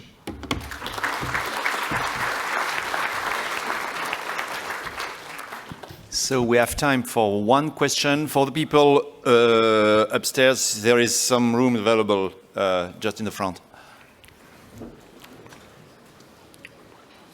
So maybe one brief question, Matteo. You didn't talk about pharmacokinetics. What should be the dose used for the empirical therapy? So the dose for the empirical therapy should be having a loading dose even for all the beta-lactams. So in general, giving at least double the dose, and then maintain the perfusion with the extended infusion or continuous infusion for all the beta-lactams. So all the beta-lactams, including the carbapenems, should be used in extended infusion. So I think maximize the exposure of the dose and try, at least for the time-dependent drug like the beta-lactams, to have a extended or continuous infusion. This is the way of maintain levels. And the second point, if you can do the TDM, is very important doing the therapeutic drug monitoring. Thank you. So we have to move to the next presentation.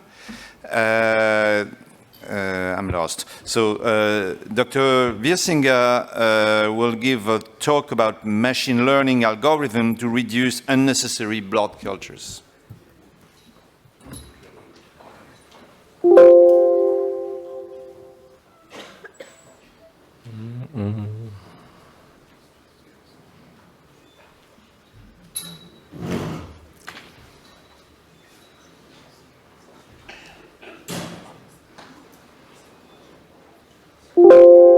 So excellent. Thank you very much for the introduction. Indeed, so I work as an infectious disease physician in Amsterdam, and I often order blood cultures. And the topic of this talk will be about machine learning algorithms to reduce unnecessary blood cultures. Or put in other words, could a computer perhaps help us to see in which patients we should or in which patients we should not order blood culture, and I would like to focus on the ER. So let me first give some cases and ask you the question, in which particular case would you order a blood culture? So, for instance, in a patient with fever, leukocytosis, with suspicion of endovascular infection, or do you also do it in post-operative fever after 48 hours? Do you do it in any case of an admitted patient with cystitis, prostatitis, or cellulitis? Do you do it in non-severe pneumonia, for instance, a patient with mild CAP admitted to the ward? I have to say we do it often. Or a patient with prosthetic joint infection. Do you do it in persistent febrile neutropenia, when you already have a negative culture set? Or do you do it in any non-septic infection admitted to your hospital ward before start of systemic antibiotic therapy? Actually, that's recommended in the Dutch guidelines of antibiotic stewardship to perform that. So I have to say I often do these things, but I think we should realize that these are all very common scenarios in which blood cultures have a very low diagnostic utility. So could we do it a little bit smarter? Just some fast facts about the performance of these blood cultures. When you focus on the ID, well, the yield is quite low. Blood culture are among the most commonly ordered diagnostic tests.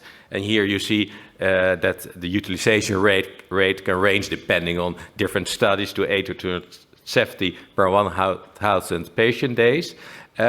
Why are they often ordered? Well, it's often sensed that it also is because of fear that, well, you don't want to miss a bloodstream infection.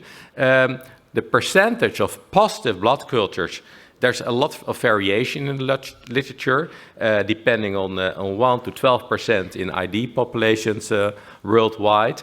But they affect treatment decisions in this population only in up to 2.8%, what is reported in patients with a suspected infection during seen on the ED when you look at the course of the illness. And this is important because it has been well established now that unnecessary blood cultures testing can potentially cause harm. So the harm of contaminated blood cultures. So when we look at those contaminated blood cultures, well, you will recognize it.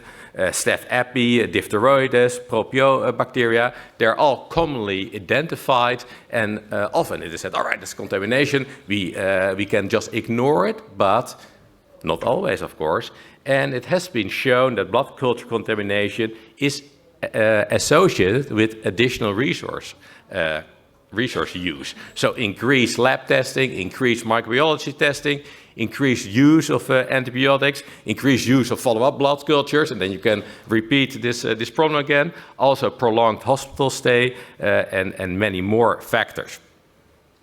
So just to show one of the studies in this field, and this one has been published already 30 years ago, but I show this because you could look at the titles of the headings in this table, and then you see, well, you see these two groups, but you see that in the contaminant blood cultures, you see, well, more charges for laboratory cost, more microbiology cost, more routine culture charges, more blood cultures, total pharmacy costs go up, and also importantly, the length of hospital stay in such a large cohort. So this is a more recent publication, also from the US, and it's a small cohort, but what I like about it is this table. So it's about the clinical impact of blood culture contaminated with Coagulase negative staphylococci at the academic medical center.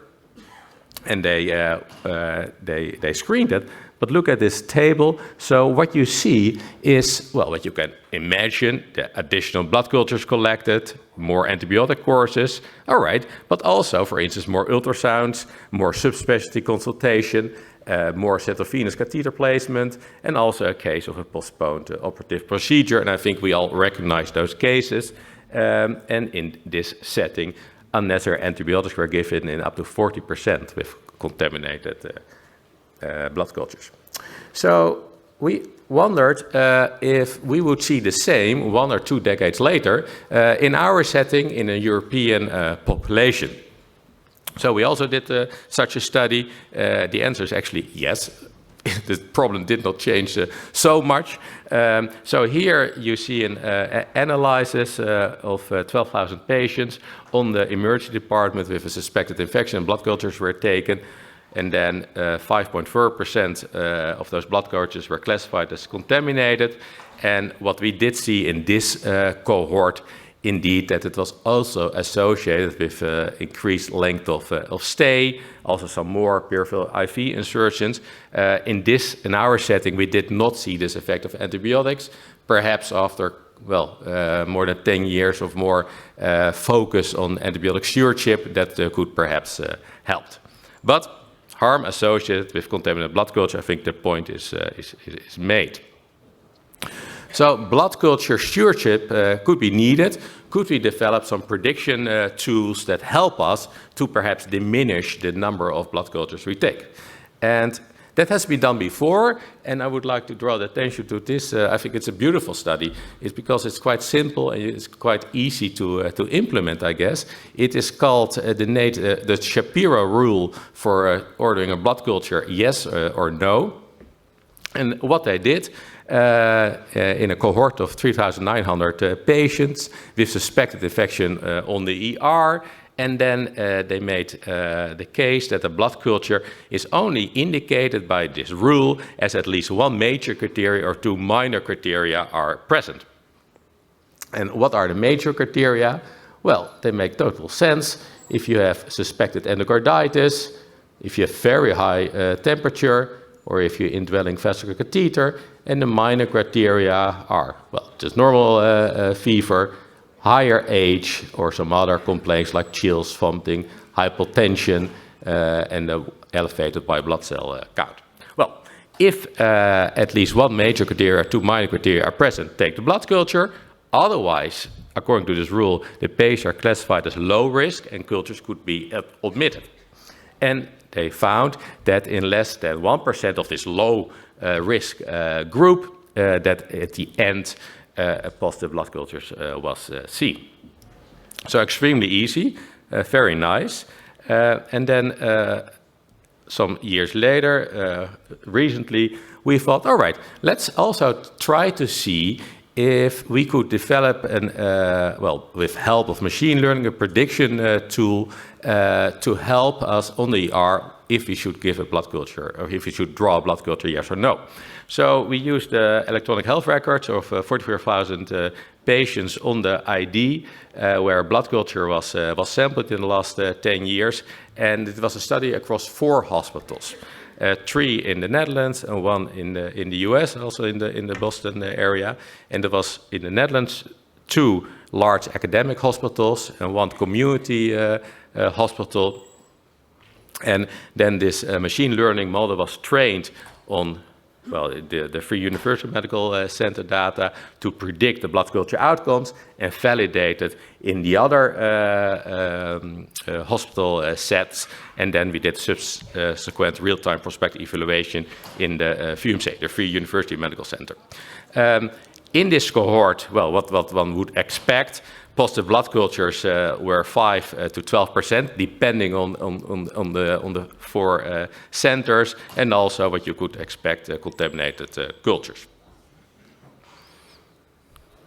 Here you see the discriminatory performance and calibration of the XG-Boost model used for predicting the outcomes of blood cultures in the emergency department during validation in these 4 hospitals. So it was tested in this Free University, this VUMC, Free University Medical Center, and then the characteristics were quite similar in the academic medical center, and it was a little bit lower in the community hospital and in the US academic center. But still quite was okay, the test performance. And then that also holds true in the prospective real-time evaluation, which we followed in 1,600 patients. So when you look at this rule, what does it consist of? And that is shown here. These were the predictors for the positive blood cultures on the ER, which I think also make sense, but the beauty is that you can just use many more parameters, so temperature, creatinine, CRP, lymphocytes, well, all the usual suspects here. So these were the features of the top 20 predictors of the XG-Boost model when predicting outcomes of blood culture in the ER. And of course, the model was a little bit smarter, so if the temperature was really high, you get more points, or if it was really low, just what you also expect from a clinical site. And then you can also see, so when you make a decision curve analysis, and then we thought, all right, so let's make a threshold of, well, that's arbitrary, let's make a threshold of 5% for withholding a blood culture. And then in this model, you could already prevent 30% of blood cultures. And that comes with a price, but the price could be quite low. And then you will miss a true positive culture in 1% of cases. But the benefit, certainly the cost effectiveness of it, would be huge when you show that it is still safe for your patients. So you can integrate that in your electronic health records system, and we use Epic for that. And it looks like this. So this is any given patient, and then the input parameters are depicted, and then it is sent to a central server on which the algorithm is based, and then you get such a score. So in this case, the chances for this positive blood culture is 10%, and that's above, this arbitrary threshold of 5%, and then you can draw the blood culture. So, and we are now trying to see in a prospective randomized evaluation if that is safe, and at the end, how cost effective that could be. So that brings me at the end of this presentation. Just a take-home message, small summary. I think that we have to acknowledge that the blood culture yield is quite low, certainly on the ER, high rates of contamination. Of course, you can also work on that because there's quite some variation between different centers on these contamination rates.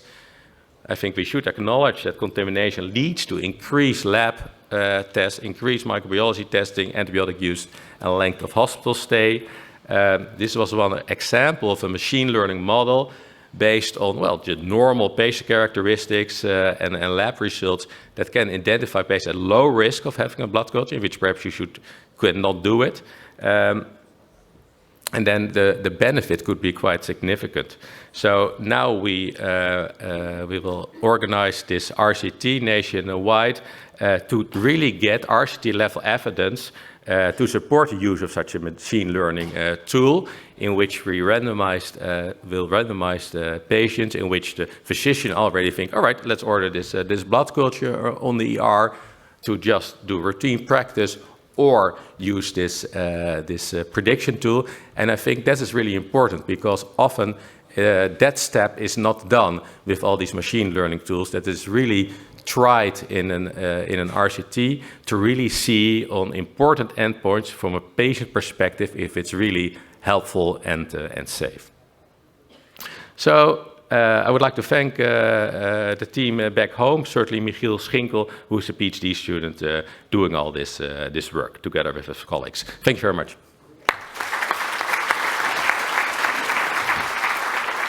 Thank you, Joost. Do we have any questions from the audience? So I have a question for you. So we have had multiple presentations about PCR-based, highly sensitive tests, and you're talking about contamination of regular blood cultures, but the false positive rate in some of those tests, because they're so sensitive, is also an issue.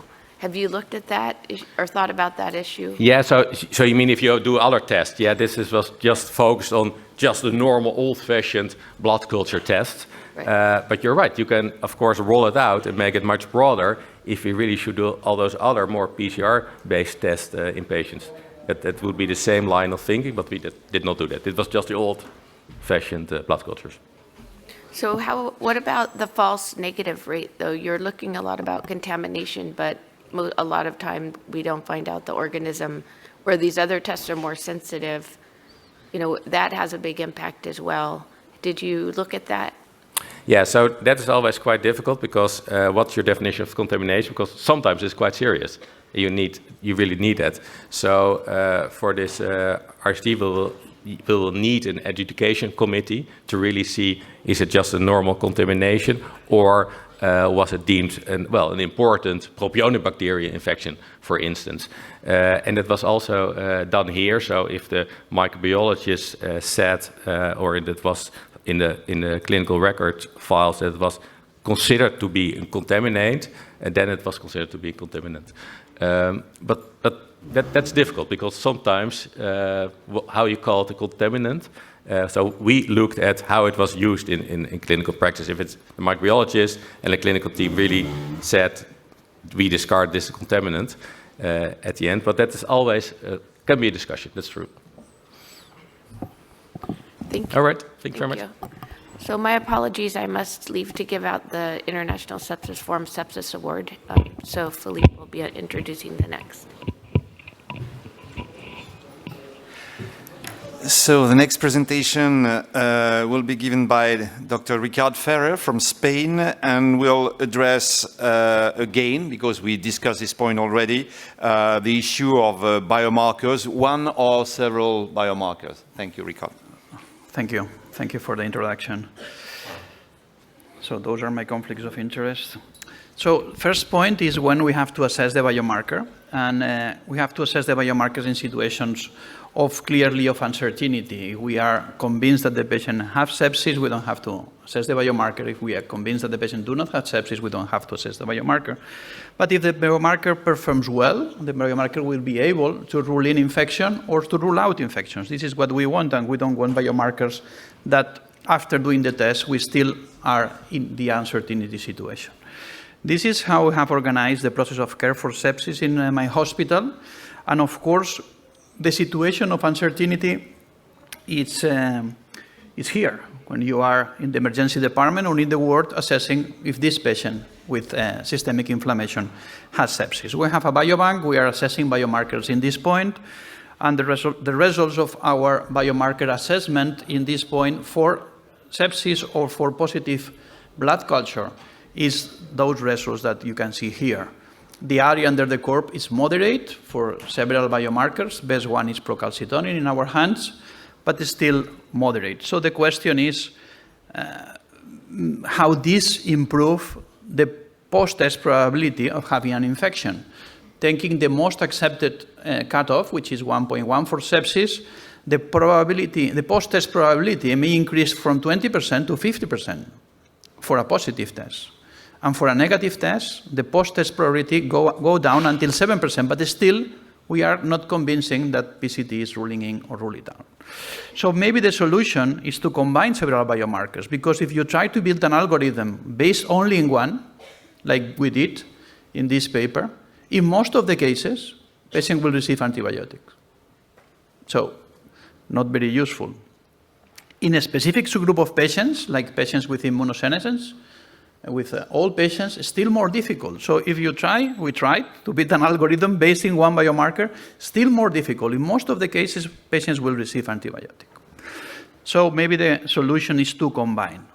So Ryan Sepsis Campaign is not recommending to use a single biomarker for the diagnosis of infection. In our review, we said the trend is useful for antimicrobial stewardship, for example, but a single determination with a single biomarker is not useful. Is the combination a good idea?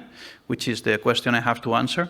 So possible advantages is that we can increase the accuracy, we can increase early treatment, we can also provide personalized medicine maybe, but of course the costs are going to be higher. The time to the biomarker delivery maybe will be higher. Maybe you have to use proprietary algorithms or proprietary new biomarkers which are combinations. It's going to be more costly.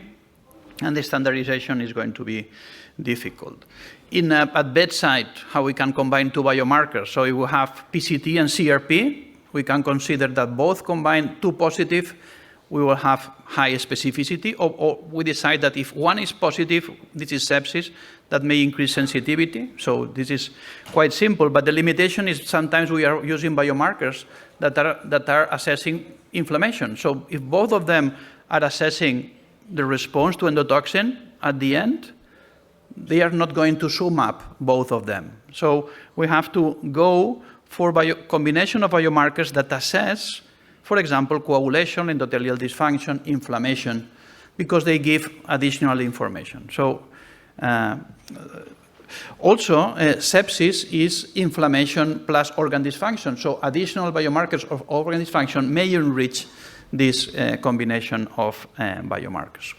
What about scores that could be an alternative for biomarkers? Again, we have a lot of limitations because the score that has been designed for early sepsis detection, which is QSOFA, lacks sensitivity, which is a big problem because you are going to miss a lot of patients if you just use QSOFA. And in fact, Ryan Sepsis Campaign is not recommending QSOFA because of the lack of sensitivity. The alternatives, again, do not have a very good sensitivity, which are early warning score or SIRS. So, again, Ryan Sepsis Campaign is not recommended, but what about biomarker-enhanced scores. That could be also part of the solution. Again, rapid diagnostic tests, we heard about this. So we can go for direct detection instead of using the old cultures. The time to results at the end of this table is very fast.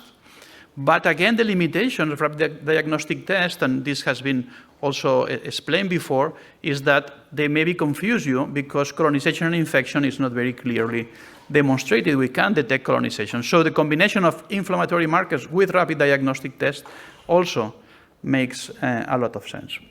We work with this institute that is providing us nanotechnological point-of-care devices where you can design everything you want. So you can put together rapid diagnostic tests, you can put together inflammatory markers, and you can put together resistant genes, and also levels of antibiotics. You can put everything together in a very simple point-of-care devices. However, still, this is something that is feasible, but not a lot of clinical applications at this moment. In this paper, what we wrote with Pedro Povoa and others, very recently published, we approach these things, and you can visit this paper, and you will see all the limitations we have with the different combination. So the papers that assess the combination of biomarkers, at the end, they try to transform the combination in a single score, using different models, going for more simple linear combination models to a very complex machine learning models. There is a lot of literature on that. Some examples of this. This is a combination of several biomarkers, some of them inflammation, some of them coagulation. And here you have this is a multiplex platform, and here you have the combination of 3 of them or 6 of them. You can see that there is an improvement in the area of the curve, but it's not impressive. Another example, combination of inflammation, coagulation, and organ dysfunction, 3 biomarkers informing of these 3 conditions. And again, an improvement in the area under the curve, but again, limited. So the question is, or another one, bioscore, combination of inflammation, 3 indicators, 3 bioscores of inflammation, but not ready in many places because many of you don't have soluble TREM, or you cannot do flow cytometry to measure CD64 polymorphonuclear. So here accessibility is limited. So the 3 of them are showing better under the curve, but is enough, this increase in area under the curve, to spend more money, and this is going to change your practice, your early detection of sepsis? Probably not. So this is the limitations we have. This is a very interesting French study because it includes a lot of patients and also include a lot of biomarkers. Some of them can be done very fast. Others require flow cytometry again. The best biomarker in this study is CRP, the cheapest one. It's the best biomarker. But again, you can see the area under the curve is quite moderate. The maximum is below 0.8 for CRP. So a lot of limitation. And in all the combination of logistic regression models they made, trying to assess for a potential combination, any combination is superior to CRP alone. So probably my answer to the question is maybe, maybe not. What about biomarker enhanced scores? This is lactate enhanced QSOFA. I want to remind you the limitation of QSOFA is sensitivity. It's a small increase in sensitivity, 65%, but it's still not enough. PCT enhanced QSOFA, nice increase in sensitivity, which is the problem, but specificity goes down to 47%. I cannot understand why, but it goes down. So again, not a good improvement. And ProEDM enhanced PCT, ProEDM increased QSOFA. Quite interesting. It's a smaller study than in Spain in a small population, and it's all patients, fragile patients. But the area under the curve is nice, and sensitivity and specificity are nice. So maybe this could be an approach to combine qSOFA with ProATM for early detection of sepsis. So very early this morning, you heard about artificial intelligence and early prediction of sepsis. So I'm not going to cover, I have 5 minutes, I'm not going to cover a lot of that because my talk is going to be much worse than the previous one of Vincent Liu. So, but I have to say that as intensivists, this is becoming more and more important to use the data we have in the electronic health records, and it's part of our performance. Not only knowledge, experience, and the technology we have at that site, also data are becoming more and more important, and the ability of electronic health records is increasing, but still is not available everywhere. So feasibility is going to be a problem for that, but we have available health records. Different examples. Maybe you have seen this morning. This is an example how the hours accumulated of electronic health record can increase, combined with biomarkers, the area under the curve, and to produce an area under the curve after several hours of collecting electronic health records. Of course, these require biomarkers, they require electronic health records, and they require artificial intelligence or any of the techniques associated to improve the area under the curve, which is the clinical application of that. So we have to start to have studies about which is the clinical impact of that. This is a proprietary algorithm, the TRIUS algorithm, showing that it's well tolerated by clinicians. Well tolerated means that if they have false positive, they have an amount of false positive that is tolerated, because you have a lot of false positive, you have to visit thousands of patients for little benefit. It's well tolerated, and there is some improvement in antibiotic prescribing. If you didn't attend the session of this morning of Vincent Liu, you can visit this poster in the screens. It's great work by Vincent Liu, and especially by Michael John Patton, that presented this poster yesterday, where they collect all the information in a single graph. For me, it's a magnific work, try to collect all these papers about single biomarkers and all the artificial intelligence algorithms that we are having. The trend, despite the message is not very positive, the trend is that in the recent years we have improving, at least using these machine learning techniques, the area under the curves. And the question is how this is translated to patients. So the accuracy is improving, but the translation is still in value for patients is still limited. So some quality indicators is improving, time to blood cultures, some other outcome indicators like time in the ICU are also improving, but still the limitations are the situation is a little bit limited.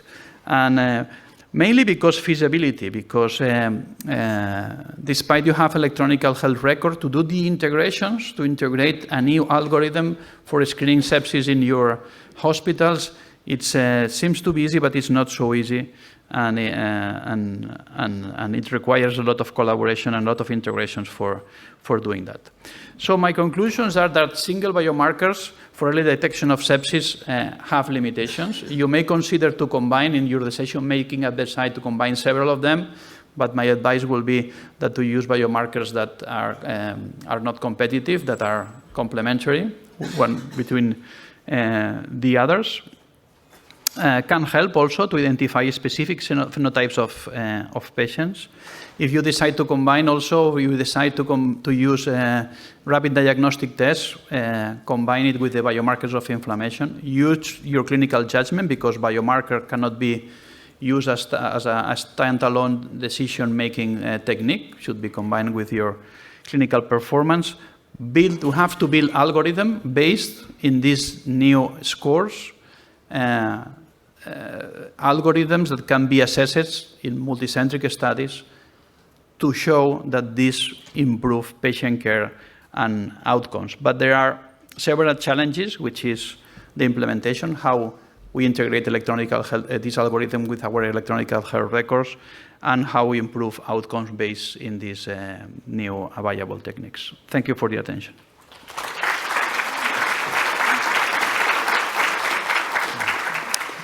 Thank you for this very interesting overview.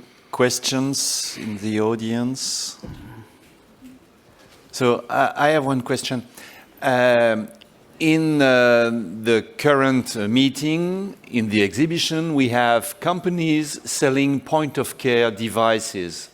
So what is your opinion? Do we have to go for this own practice, or do we have to leave the assessment of biomarkers to the biologist in charge? So, for clinical purpose, I mean, not for investigation, of course. yeah, for clinical purposes. So when you're assessing a new biomarker or a new score based in combination of biomarkers that give you a number or a probability that this is sepsis, you have to look to the accuracy first. The second point, you have to look to the clinical studies that demonstrate that based in this new biomarker or in this new base score, there is any improvement in any process of care or outcome indicator. And to understand which is the algorithm that led to this improvement of care. If they have this, it's okay. If they don't have this, you have to wait for the clinical development. Maybe it's too early. But you know, some people are early adopters, are very interested in everything, and of course, go for it. But if you are not an early adopter, you have to wait until you have information showing that based in an algorithm, the best example is procalcitonin for antimicrobial stewardship. So we are using procalcitonin, but the value is in the algorithm that helps you to reduce the antibiotic duration. For the same for the new biomarkers, we have to understand which algorithm provides improvement in care. So thank you for this wise advice. So for the sake of time, we have to move to the next presentation from Pedro Povoa from Lisboa, Portugal. Is CRP of value? So we heard about CRP, but we'll see another perspective. Thank you very much for the presentation and the invitation to be here. If there is any role for CRP in the first steps of in the sepsis thinking and management. So these are my disclosures. And the overview of my talk will be a little bit of sepsis definition and the potential role of biomarkers that we have heard this morning a lot. The available evidence from RCTs and some from observational studies concerning the usefulness of CRP when you have a clinical suspicion of sepsis. And also I will end up with 2 clinical scenarios that I had recently. So you all know that sepsis is a very frequent disease with a very high mortality. It is estimated that 1 in 5 deaths in the world is related to sepsis. And so we need good definitions, clear definitions. You have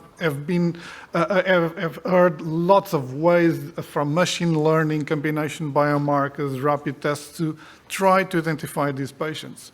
And why we need that? Because we want to treat the true positives. So we are trying to identify those that have sepsis in all the group of those that seem to have sepsis. But we always miss some cases that are the false negatives. And the false negatives, we know that they have late treatment and that this is related to poor outcome.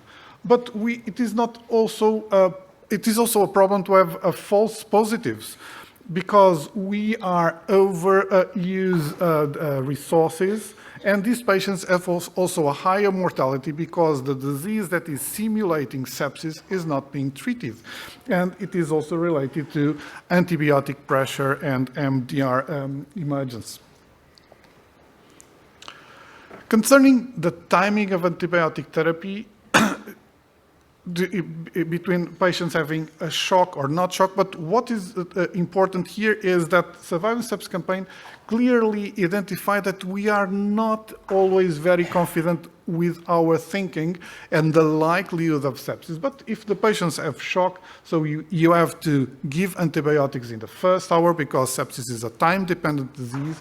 But if it is shock is absent, maybe you can wait a little bit more to have more, you are more confident with diagnosis, namely if the likelihood of sepsis is lower. And this figure comes from one narrative review that we published recently that takes into account how we think of when we have a patient with sepsis. So we have unspecific signs of infection like fever, leukocytosis, tachycardia. We can have organ dysfunction that could be related or not to the primary source of infection like hypoxemia in pneumonia or alter level of consciousness in a meningitis. And we have the microbiological documentation with different methodologies that you heard. And we can use biomarkers to help us in our decision. And you can divide biomarkers in different ways. Prognostic biomarkers, you heard a lot about prognosis. And prognostic biomarkers gives you a value of the likelihood of an event that could occur in the future. And so they can be used in trial enrichment, assessing patients with high risk of poor outcomes or not. Theranostic is also another important potential thing that it is to identify patients that could benefit from a specific treatment like our colleagues oncologists use a lot. But we are more dealing with predictive biomarkers, biomarkers that can give you an additional information on top of your pre-test probability, your suspicion of having an infection. And so the biomarker can increase or decrease that probability. So let's look at some evidence using biomarkers when you have a clinical suspicion of an infection. This is one trial using assessing the patients with acute exacerbation of COPD. This is done in primary care. More than 600 patients, and the intervention was in patients that have a suspicion of acute exacerbation of COPD to give or not antibiotics according to the level of CRP. And what the authors found is that a CRP-guided therapy decreased significantly the rate of antibiotic prescription by 22%, and no evidence of harm. And so CRP-guided prescription of antibiotics, when you have a suspicion of an infection in patients with exacerbation of COPD, resulted in a lower percentage of patients with a prescription of antibiotics. This is also a very interesting study from Netherlands, where they assess more than 2,500 patients that were admitted with ICU with suspicion of sepsis. And afterwards, after 2 or 3 days, they were classified in 4 groups according to the likelihood of infection afterwards. At the beginning, all were considered to have sepsis, but after a little bit more than 50% were considered to have a high likelihood of infection. But what is interesting was even with the old classification of the sepsis severity, even patients with septic shock, the wrong classification was quite elevated. So even in septic shock, that's difficult to find the high likelihood of infection. But the most important result is that the mortality of those that were admitted and treated having a none or a possible infection, they have a higher mortality than those that have a probable and definite infection because they have been treated as being infected and they have another underlying disease. And so higher plausibility of infection was associated with a lower mortality because they were correctly treated. But when we look at the CRP of these 4 groups of patients at the admission, they are quite different. So CRP could help in and the patients in this, the doctors in deciding the likelihood or not of having an infection. This is an interesting study from France where they were assessing patients with a suspicion of CAP. 308 patients where they performed a chest X-ray, an overview, and in these 308 patients, a little bit less than 2/3 have a normal chest X-ray. And in all of them, they performed a CT scan. And in those that have a normal chest X-ray, the CT scan was abnormal in 1/3. Let's look at the biomarkers. And the biomarkers of those that have a normal chest X-ray and an abnormal CT scan, CRP was significantly higher in those patients comparing to those that had to those that have a normal chest X-ray and a normal CT scan. But PCT was not that helpful in these cohort of patients. Let's look at those that have an abnormal chest X-ray. And those that have an abnormal chest X-ray, again, more or less 1/3 have a normal CT scan.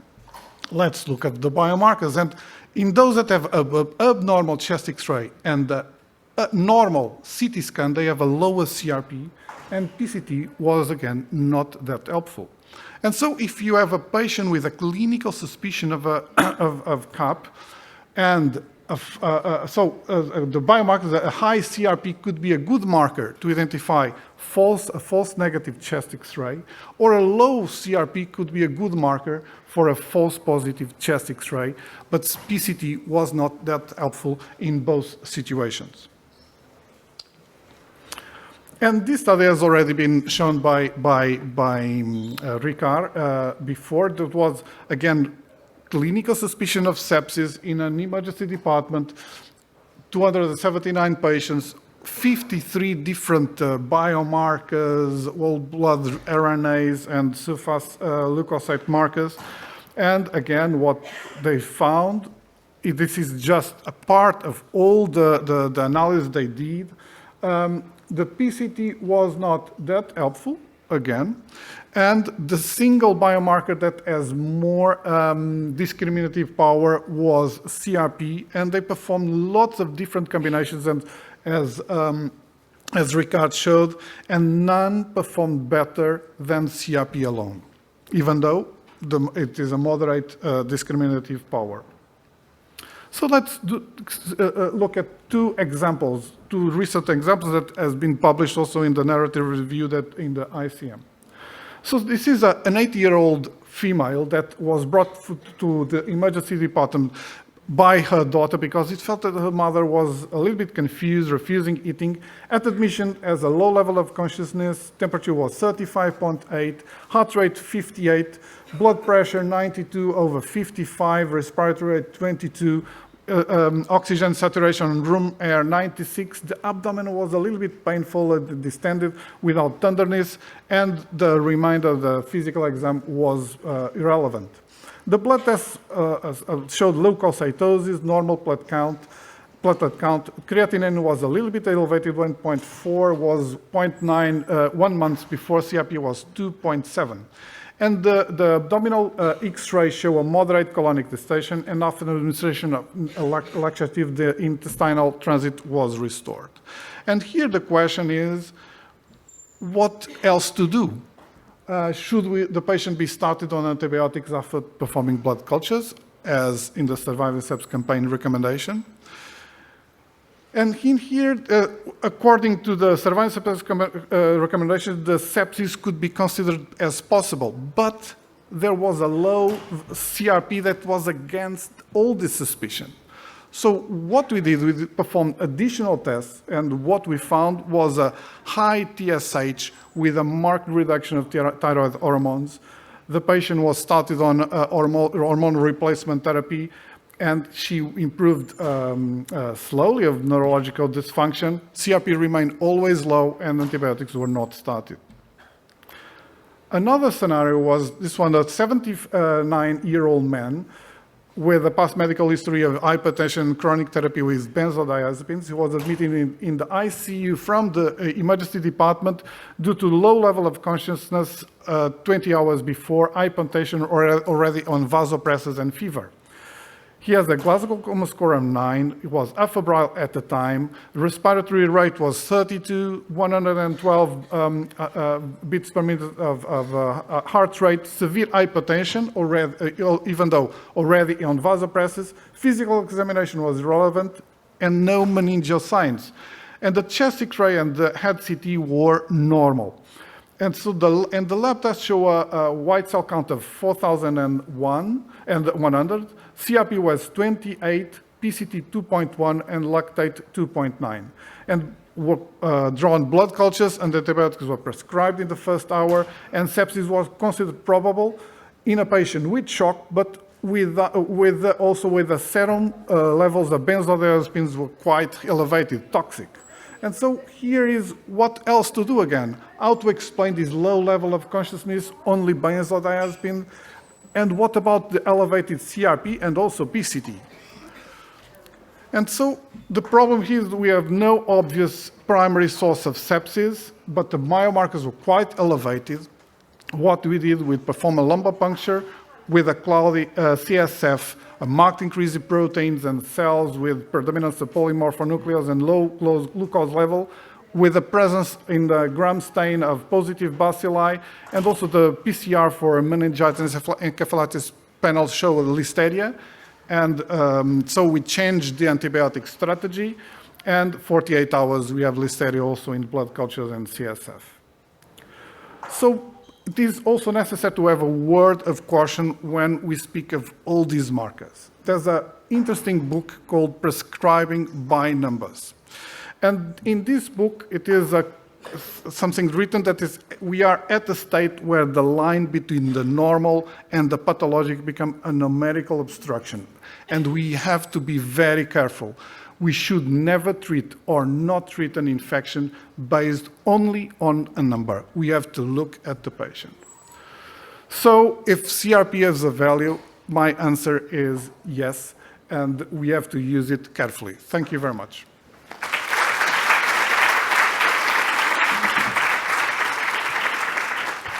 Thank you, Pedro, for this very beautiful presentation. Questions from the audience? Yes, you have a microphone just on your right.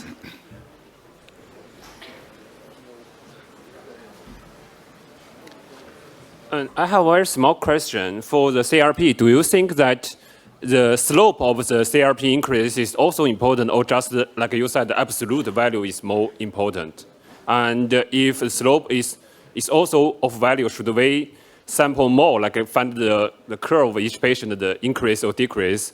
And my second question is that many patients maybe receiving steroids or some other medication might suppress the CRP levels. Should we subgroup the patients when we use the CRP to find the criteria for sepsis or not? Thank you. Okay, thank you. In here, I was only evaluating a single value of the first time that the patient goes to the hospital. So we are assessing only one value.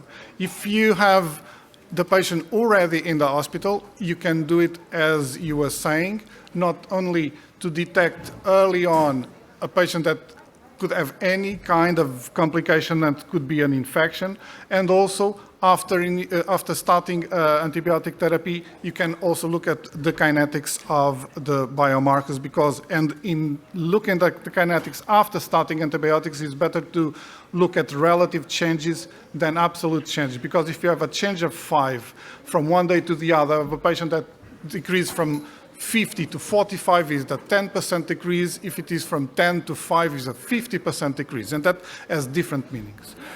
The second question was the steroids. The thing is about CRP. We have already looked at steroids and also even chemotherapy in severely neutropenic patients. The thing is, the value of the level of CRP depends only of the stimulus and the rate of synthesis, because the clearance is constant in every single situation, every disease. And steroids would work if the cause of the increase in CRP is related to a disease that is treatable by steroids, like rheumatoid arthritis or temporal arthritis or whatever. It will decrease. If it is infection and you are not treating infection, will not decrease and will persist high. Even in patients with severe neutropenia, the CRP would increase equally as in patients with a normal immune system. Thank you. All right, I think we'll, in the interest of time, we'll move on. Thank you. I'd like to introduce our next speaker, Dr. Philippe Eggimann on pancreatic stone protein, a new player.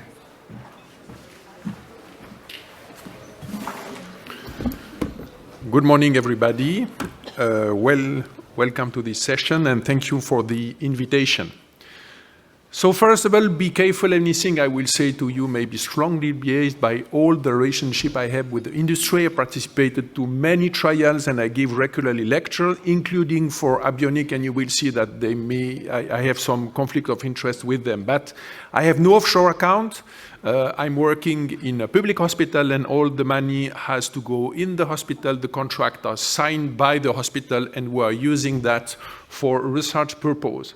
So 24 years ago, I gave my first lecture here on sepsis on this Isicem, and it was still complicated, and I'm afraid to see that 24 years later, we have not made a lot of progress. But I will try to give you something new, something disruptive, and that we should now be pragmatic in the approach of the patient with suspicion of infection. First of all, as wonderful said by the previous speaker, we should rely on the clinical sign. This is important to have a suspicion. And fever remains a major trigger to suspect infection, despite the fact that you know that many other many other diseases can do fever, not only infection. This is a very nice cartoon to see all the workup you can do when a patient has fever. But it's important to realize that not only high fever is predictive, but you have really to look carefully at low fever, which is probably more relevant than high fever. Then we have to look at the patient itself. It's very important because we evaluate patients and we will treat patients. And for some situations, there is no doubt, there is an infection. For some other, we need careful clinical examination, and we move progressively to sonography, which is important because we have a real tool to make decision at the bedside, and I think that this is really a breakthrough approach. Then biomarkers. So in this session, we speak a lot from biomarkers. We have a lot of sepsis biomarkers, and you know that since over the past decade, we work a lot, several hundreds of studies, and we try to find a way in these pathophysiology of sepsis. And it was presented by the two previous speakers that they participated to an update of the clinical potential usefulness or not of this biomarker, and they rely on two simple biomarkers, CRP and procalcitonin. And they propose an algorithm to use these biomarkers to guide clinicians. So if you have a clinical suspicion based on clinical scores, then you obtain cultures, you obtain the biomarkers, and then you take all that into account. And if your suspicion is confirmed, that you should consider to start antibiotics. And it's not, if your suspicion is not confirmed, you should continue with the workup to try to find why your patient is still not in a good condition. And this is here that I will bring you some information of a potential new player, the pancreatic stone protein. This marker is secreted, was thing to be secreted by the pancreas, but probably like the procalcitonin, it's an acute phase protein with some higher specificity for infection. And this was shown 15 years ago in a series of trauma patients staying in an ICU in Zurich in Switzerland. And in these patients, pancreatic stone protein rise few days before the patient developed an infection, and this was a unique observation. And since then, we have other data suggesting that PSP is able to diagnose infection. And here we do a meta-analysis of some studies with other biomarkers, and this was an individual patient-level meta-analysis, so we get the raw data from all the patients. You can see here the differences between infection in red and non-infection in black for PSP, for CRP, and for procalcitonin. And then we show that the accuracy of PSP was higher than the accuracy of CRP and PCT, around 0.8. And as said by the previous speaker, it's not very high. And is it sufficient to guide her in the clinic? Maybe not. But we combine the PSP and the CRP, and we reach 0.9, which is quite a good performance regarding the diagnostic of an infection. And so another important point is that PSP is able to identify sepsis early. And we perform with some other investigators a prospective multicentric study in the ICU among patients at risk of developing nosocomial infection. And we show that PSP starts to increase 2 to 3 days before the patient develops a clinical sepsis. So it could be a very interesting marker to try to add something in the surveillance of patients at risk to develop an infection or a sepsis. And here again, the combination of the CRP and the PSP had the highest accuracy, and it was slightly higher than the combination of procalcitonin with other markers. PSP also predicts outcome, and this is something quite new in the field of this biomarker. And a few years ago, we demonstrated in a study on VAP. This was a study on de-escalation on VAP with procalcitonin.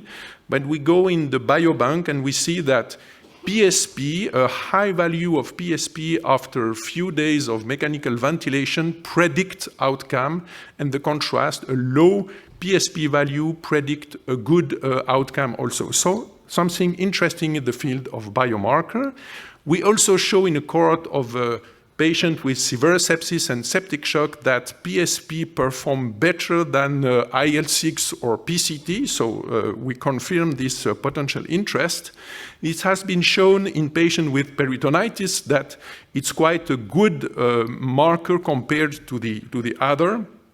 And recently, in a cohort of patients hospitalized with COVID in the emergency department, we show that PSP was quite performant in the same range as CRP, and that the combination of the two reached 0.9 to predict here a bad outcome in these patients.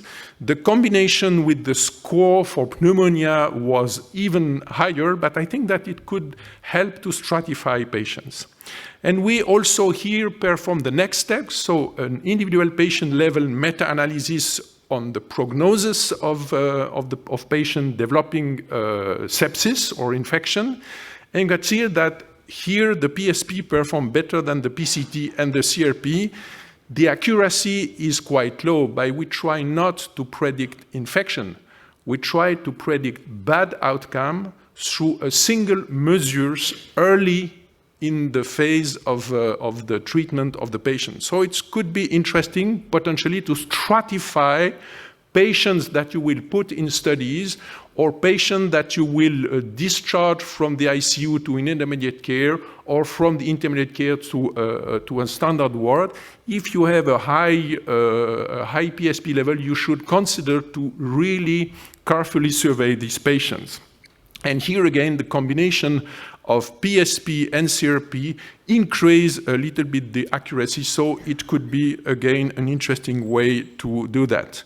The good news is that these two biomarkers are available for real-time measurement with a true machine. This is nanofluidic technology, and you can get the result from a simple drop of blood without pre-analytic phases in only a few minutes. So again, it can bring something at the bedside to take decisions, to give antibiotics, not to give antibiotics, or to make further workup for the patient. So this is why I propose to you a simplified approach combining the clinical information and the added value of some biomarkers. So you have a patient with a suspected infections, you make a clinical evaluation, you can standardize that by using scores or partial score or anything you want.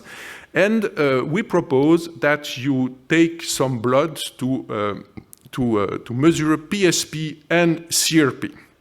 Then you have 4 possibilities. So the clinical evaluation is confirm your suspicion of infection or not, and your biomarkers are below or up to the threshold.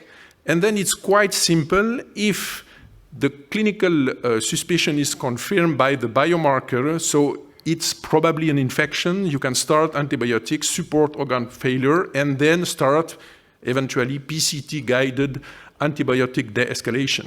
So if the clinical suspicion is there, but the biomarkers are not very high, you can consider, depending your level of concern, you can start antibiotic, you can monitor the patients and guide that for further management. If there is no clinical suspicion and biomarkers are high, you should consider again, according to your level of suspicion, to give antibiotics or not. And if both are negative, so I think that here again the negative predictive value is probably sufficiently high if you combine clinical signs with biomarker, not to start antibiotics.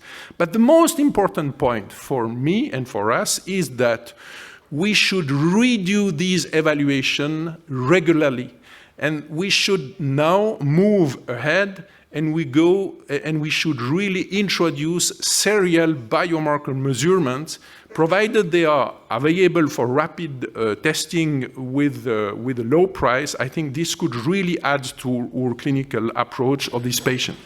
So from the 18 Isicem, I think we have learned that lactate, CRP, and PCT are the more common biomarker used daily in our ICUs. And I think then now we can probably move to serial measurement of 2 simple acute phase protein, CRP and PSP. So I thank you for your attention, for the invitation, and I give you the floor back.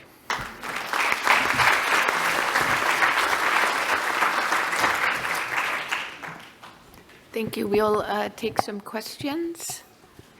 Any questions from the audience? Hi, Atul Please use from the Australia. microphone. Okay. Hi, thanks, Atul from Australia. Thanks for a very entertaining talk. Has there been any study of PSP in patients with pancreatitis? Because they are an interesting group of patients where it's very difficult to distinguish between an infective inflammation and a non-infective inflammation. Have there been studies of PSP in pancreatitis to guide the therapy? So we have PSP in children, we have PSP in abdominal infection. In most situations, we have patients with positive blood culture, patients with pneumonia, but there is more than 20 studies in different settings. So it seems that it works in almost all situations, including in neonates. The only concern is for patients with pancreatitis. There is some interference due to the exocrine aspect of the secretion of pancreatic stone protein. Thank you. Well, to stay on time, we'll move to the next presentation. Thank you, Philippe. So, the next presentation will be given by Dr. Prescott and addressing the issue of rapid antibiotics for sepsis, saving lives or driving overuse. A never-ending story. Excellent. Thanks so much for the introduction. It's a pleasure to be here today. Disclosures, some of the work I'll be sharing today is funded by a grant from Agency for Healthcare Research and Quality. I serve on the Surviving Sepsis Campaign Guidelines, also a government employee for the Department of Veteran Affairs, and these are my views only. So yes, antimicrobial timing for sepsis has been this kind of ongoing debate, I think, for a number of years now. And we have people that think this is vital. One of the most important things we can do in sepsis is to get antibiotics into patients sooner. And then people who think that this is really overblown. And we've had sort of too intensive of a focus on this issue.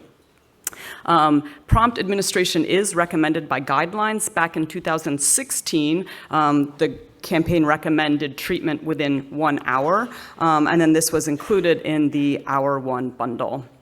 Additionally, in the US, prompt antibiotics are further incentivized by performance measures as well as state and national policies.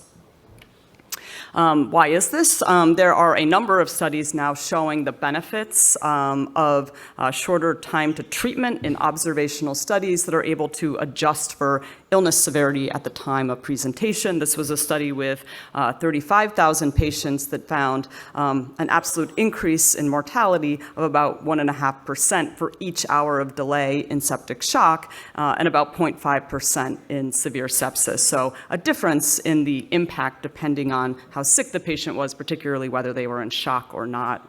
And this same finding has been found in a number of studies. For example, this study in New York, this study was a multi-hospital study in Utah in the Intermountain healthcare system.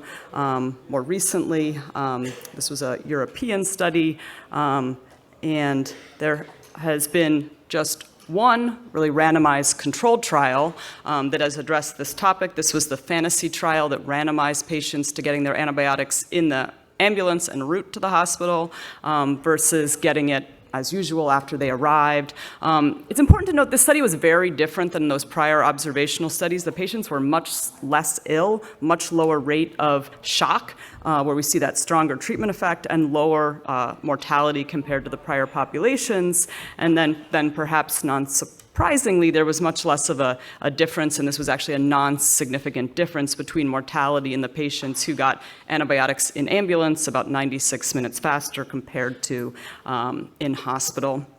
However, just in this past year, there was a secondary analysis following up on the study, really trying to understand, was there some heterogeneity of treatment effect within this population?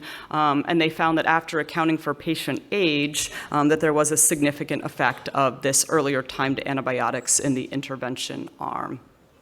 So overall, I think the summary of the evidence we have is that delays in antibiotics are associated with increased mortality.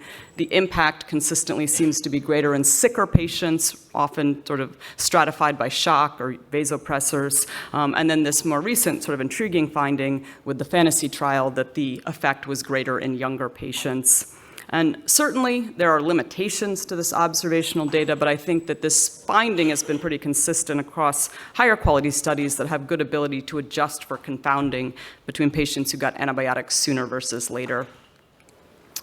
On the flip side, as has been discussed already by other speakers today, sepsis diagnosis is often uncertain, particularly when patients are first presenting. We have a number of studies, some of these were discussed earlier in this session, showing that among patients who come in either to the emergency department or the ICU with a tentative diagnosis of sepsis, somewhere around a quarter to a third of these, kind of when it's all said and done, turns out that sepsis, or at least bacterial sepsis, is unlikely. So that we know that we have this challenge of diagnosis in real time.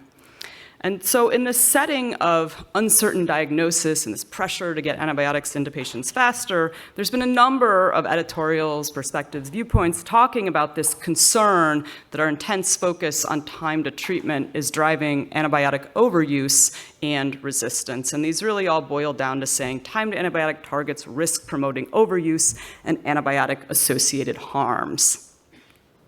So I think this leaves us with an urgent unanswered question of, is this focus actually driving overuse? Because yes, the data about time to treatment is not perfect, but all these concerns about driving overuse were really theoretical. There wasn't data showing that this was happening. This was just kind of a concern that people had. And so I'll be sharing some work. This is done with co-PI Vincent Liu, who gave the first talk of the session. And in this grant, we sought to figure out when hospitals accelerate or shorten time to treatment, is this associated with a change in how they prescribe antibiotics? Do they prescribe them to more patients? Do they prescribe broader spectrum because they're under sort of more intensive pressures to make a decision? So in this study, we looked at temporal trends and antibiotic prescribing in a very large cohort in the US. This was 152 hospitals, nationwide Veterans Affairs, and 22 hospitals in the Kaiser Permanente Northern California system. The exposure was at the hospital level. What was that hospital's trend in time to antibiotics for sepsis from 2013 to 2018 among these hospitalizations that met surveillance criteria for sepsis? And then the outcome, really importantly, was measured in this much broader population of patients at risk for sepsis, or sort of at risk for antibiotic overtreatment if we are going to have spillover effects in terms of prescribing. And that was measured in all patients admitted through the emergency department with positive SIRS criteria. So first, we had to measure these hospital-specific trends over time for time to antibiotics and sepsis. We did this predominantly using barcode medication administration, so when the sort of wristband was scanned and the antibiotic went into the patients. There was a handful of our emergency departments that didn't have that, in which case we used physician order entry time plus a time lag for the associated delay after order. We found that on average across our cohort, the time to antibiotics for sepsis declined by about 9 minutes per year for the 6-year study period. We didn't see any nonlinear trends, but year upon year, about 9 minutes faster. You can see in table 2, we did a whole variety of sensitivity analysis for how you measure that, and they all kind of came up with the same answer, about 9 minutes, 10 minutes faster per year. However, when you look across these hospitals in the cohort, you see that the trends over time are different, as you'd expect. Some hospitals are kind of flat, and some are having more steep declines in time to treatment over time. And so then we leverage this variation to try to answer this question: when hospitals accelerate this timing of antibiotics, do they prescribe more or broader antibiotics? So we leverage this variation in the hospital-specific trends to say, how do those correlate with other trends of antimicrobial use, days of therapy, broadness of coverage, to say, are hospitals with those steeper declines in time to treatment, do they have rising antibiotic use, suggestive of sort of spillover prescribing or overuse, or perhaps less robust declines if everybody's showing more evidence of stewardship over time? So what did we find? So first of all, looking in the overall cohort, we found that there was improved stewardship over time. So when you look at how many hospitalizations get antibiotics within 12 hours, there was a slight uptick. But when you look out to 48 hours, a smaller proportion receive antibiotics at any point within those first 48 hours. Days of therapy, inclusive of the things people are prescribed at discharge to complete after they go home, decreased over the study period pretty significantly. And additionally, broad-spectrum antimicrobial use within 48 hours or any time during that hospitalization episode went down, and that was consistent in a variety of sensitivity analysis looking at different ways to classify things as broad-spectrum. So overall, we saw evidence of stewardship. So then we asked, do these trends differ between hospitals that are having steeper declines versus kind of more flat time to treatment for sepsis? The short answer is no. We found no association between these trends. Here, this shows this graphically. So this is a figure that plots each hospital on the x-axis by their temporal change and time to treatment for sepsis. And on the y-axis is their change in antimicrobial use, their mean days of antimicrobial therapy across all patients admitted with positive SIRS criteria. And you can see that the vast majority of hospitals, about 85% of our cohort, fell in that bottom left quadrant where time to treatment for sepsis is getting faster, and they're also using less antimicrobial therapy overall.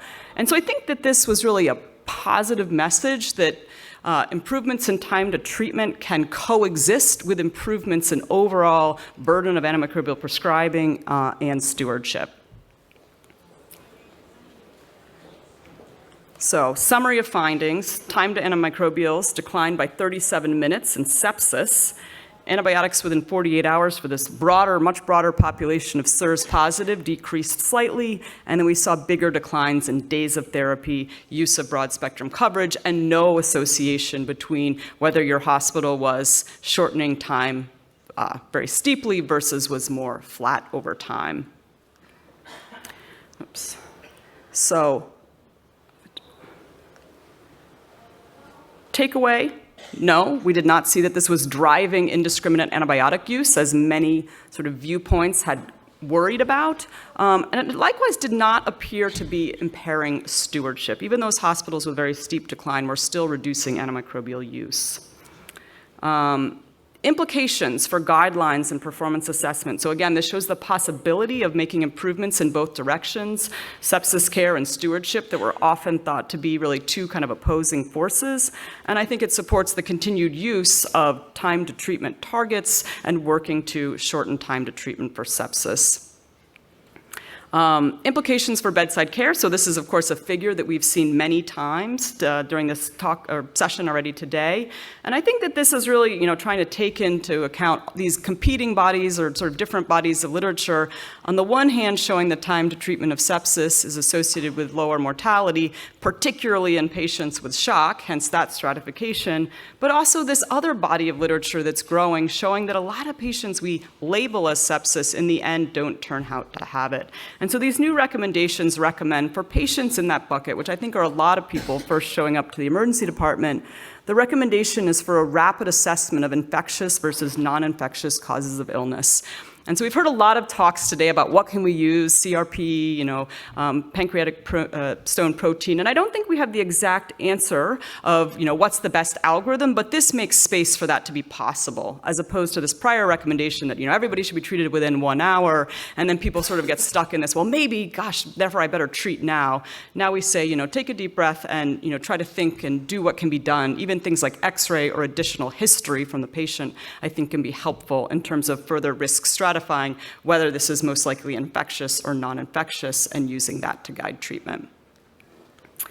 So I will close there, and happy to take questions.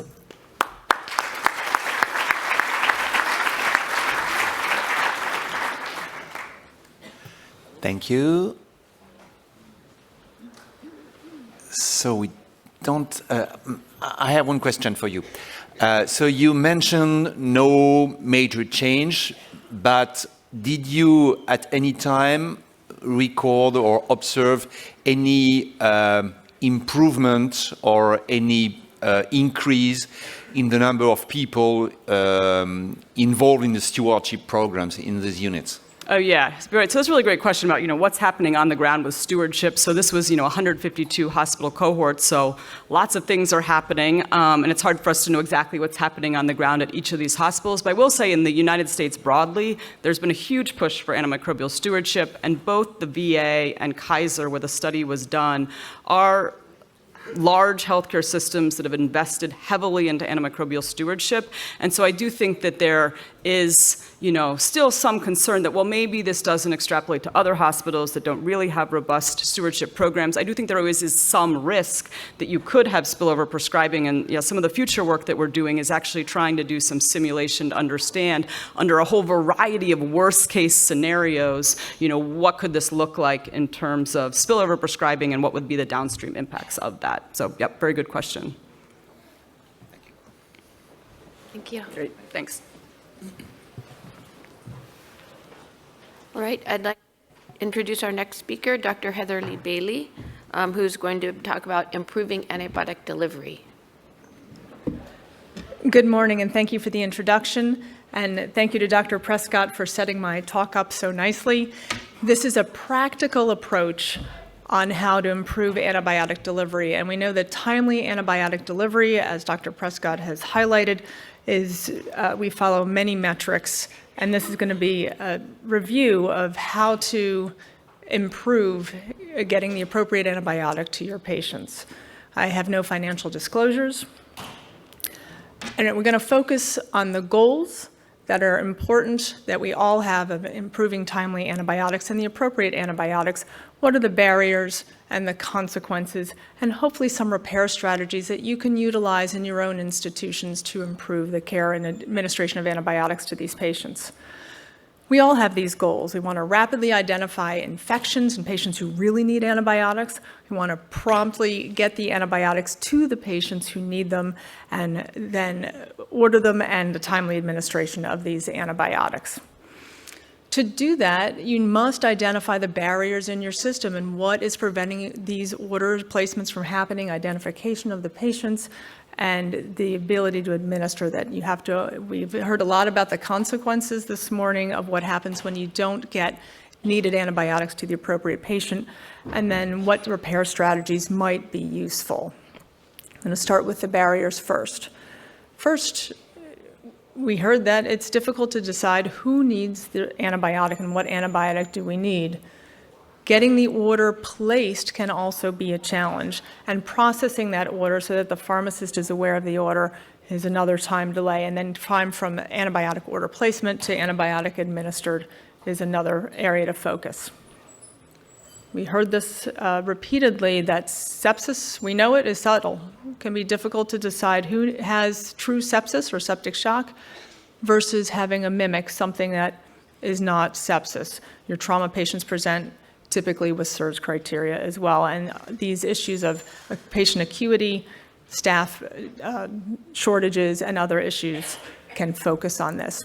We have the mandated metrics that have been mentioned in the United States.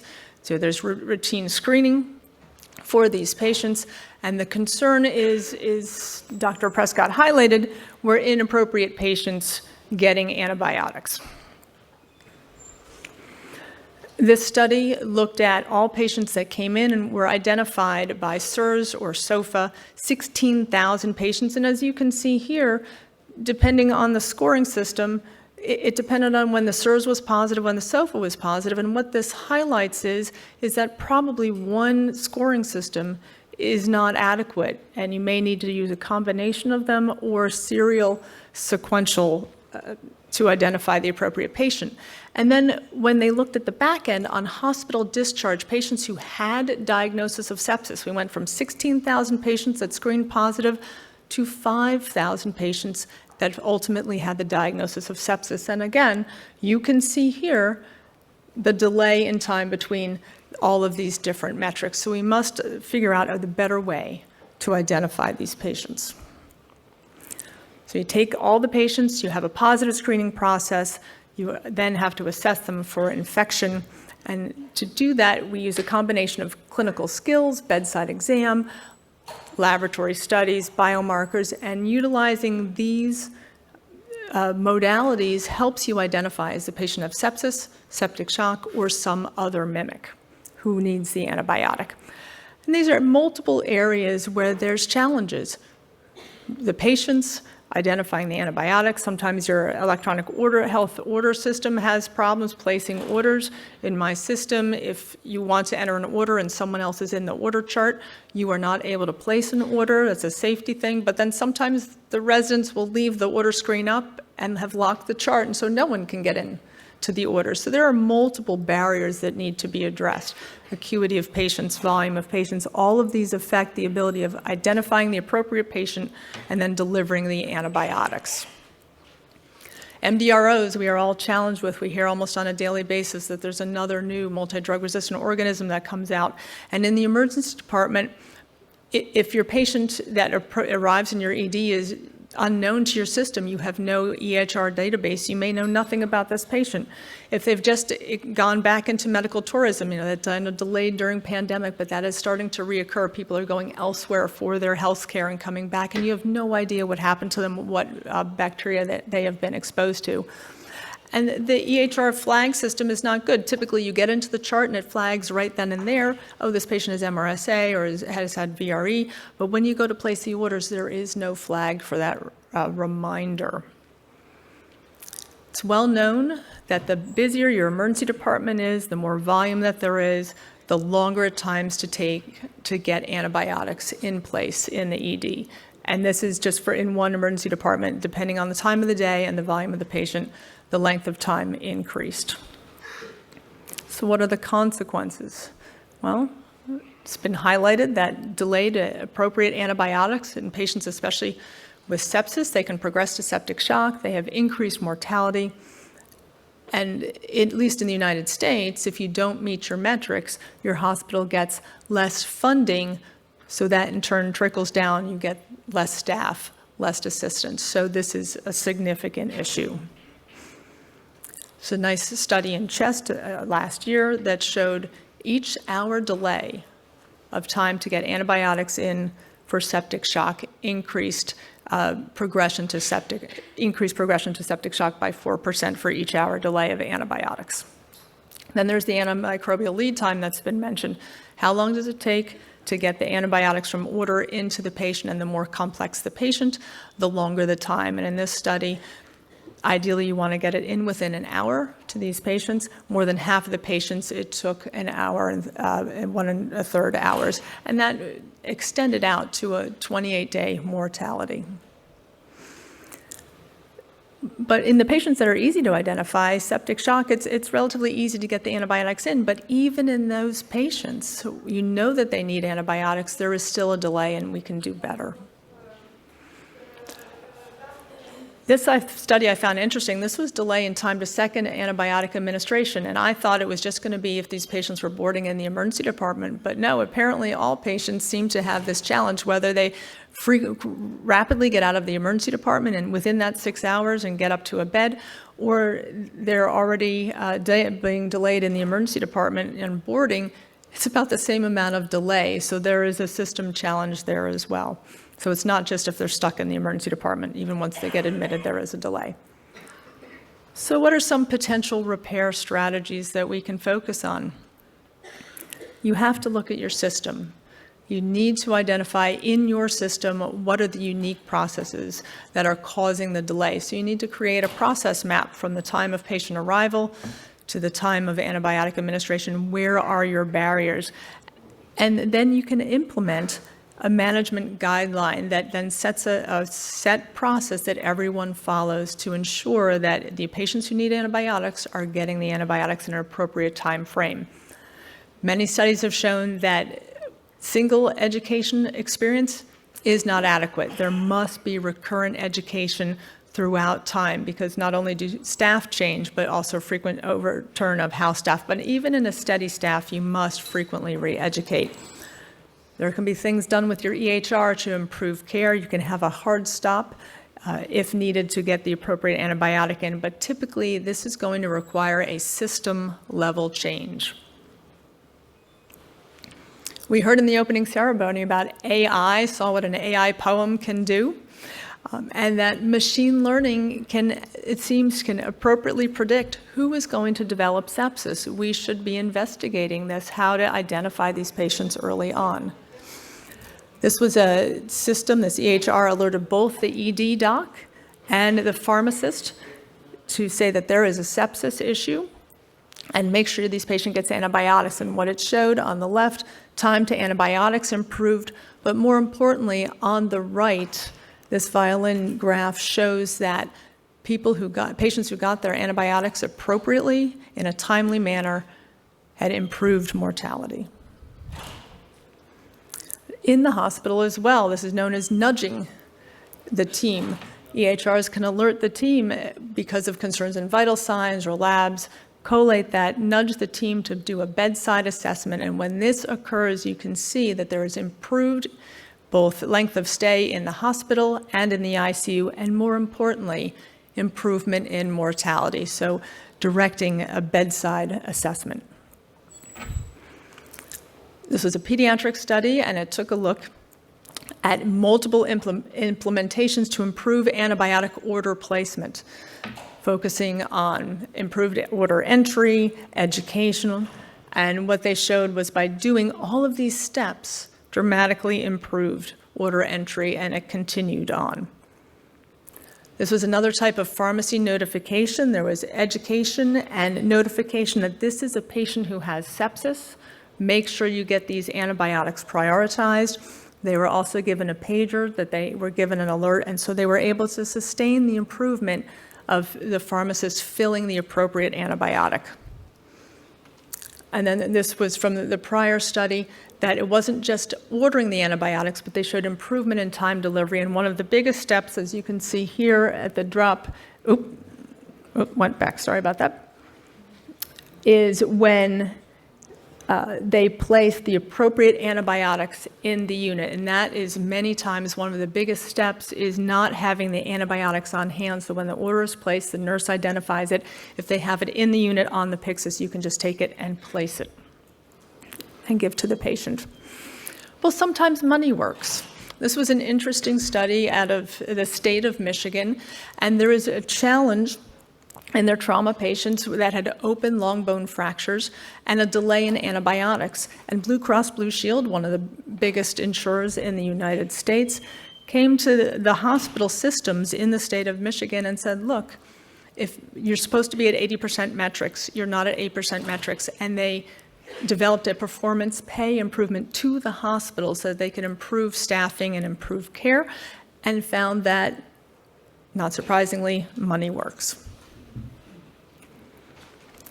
And so this really shows a multidisciplinary process. In the ICU, this was reviewed by both the pharmacist and initiated by the pharmacist and the nursing staff, because this SICU had a pretty dismal, barely 25% of the patients received from the time of order antibiotics. And I said, this is unacceptable. These are critically ill patients. What can we do? And these are the things that they focused on. They got the antibiotics into the Pyxis on the unit. They had monthly educational events. They placed antibiotic guides both next to the computer and on the computer, with the antibiogram and reminders of the appropriateness of placing, getting the orders in and getting these antibiotics to patients, and that the first dose was to be ordered stat. And they took in a very short order from about 26% time in an hour to over 80%, which was their metric. So dramatic improvement by these multiple steps, but relatively simple steps, each and of themselves. So something to strive for. So what are the recommendations? It takes a multi-professional team, both in the ED and the ICU. We all have that common goal, getting the appropriate antibiotic into the patients that need them. You have to identify the barriers that are in your system so that you can develop a process to promote solutions. It is going to take multiple steps. There's going to need to be frequent education. And then if you create set pathways and guidelines for people to follow, it then makes it relatively easy, and they go down the stepwise path. And hopefully this will improve both your timing of your metrics and ultimately your patient care. And with that, I thank you for your attention.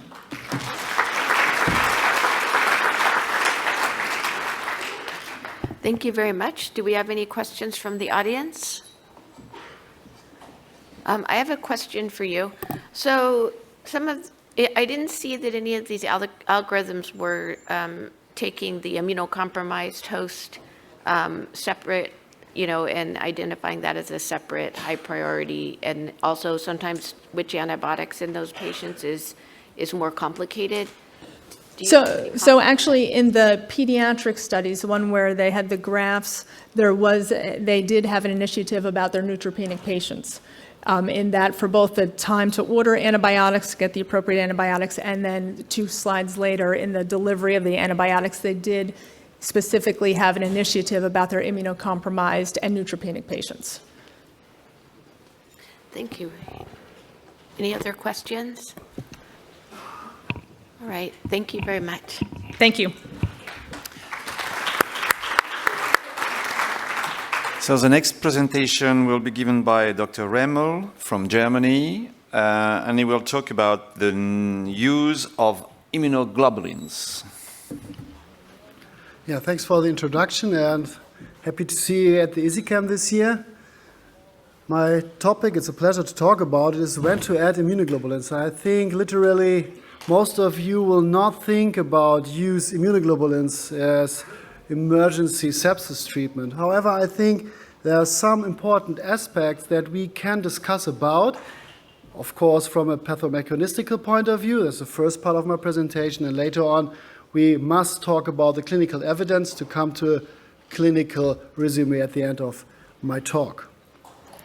These are my potential conflicts of interest, but they had no impact on the content of my presentation.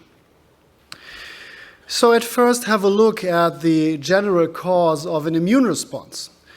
First, it all starts with the innate immune system when the pathogen invades our body and causes an infection. And the innate immune response, of course, triggers then the activation of the adaptive immune system, mainly B and T cells.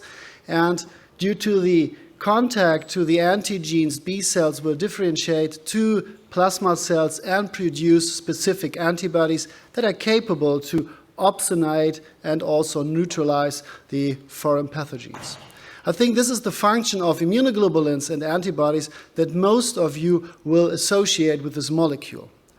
However, there are much more patterns and functions that immunoglobulins are able to orchestrate in the immune system.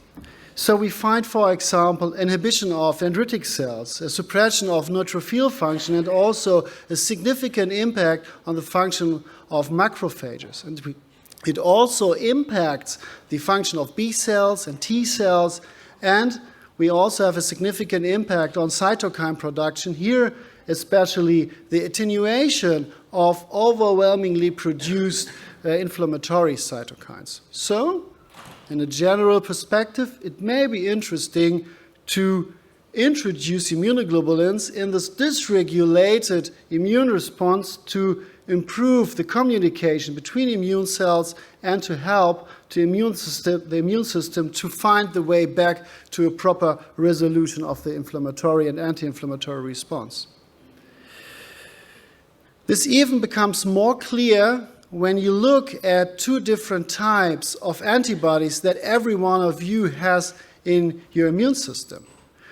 We have till yet just spoken about the adaptive immunoglobulins. These are antibodies that are specifically produced to fight a pathogen that has invaded our body that evokes an infection.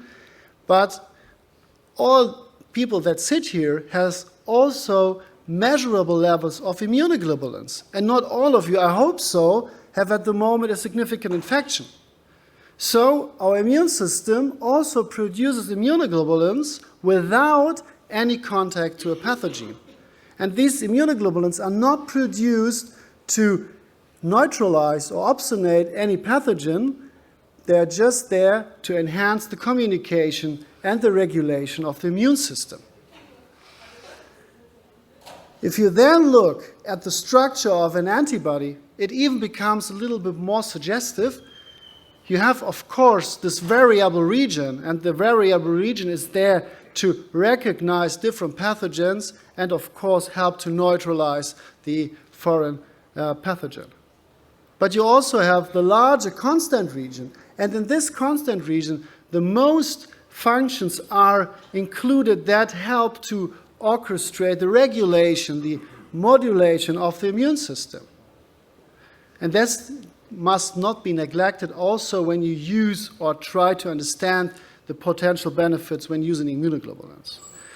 Of course, you have to look which kind of immunoglobulin or antibody is most likely to help or to orchestrate the functions of immune modulation. And there's one immunoglobulin that is, in my opinion, of utmost importance because we have learned several additional information about this specific antibody, and this is IgM.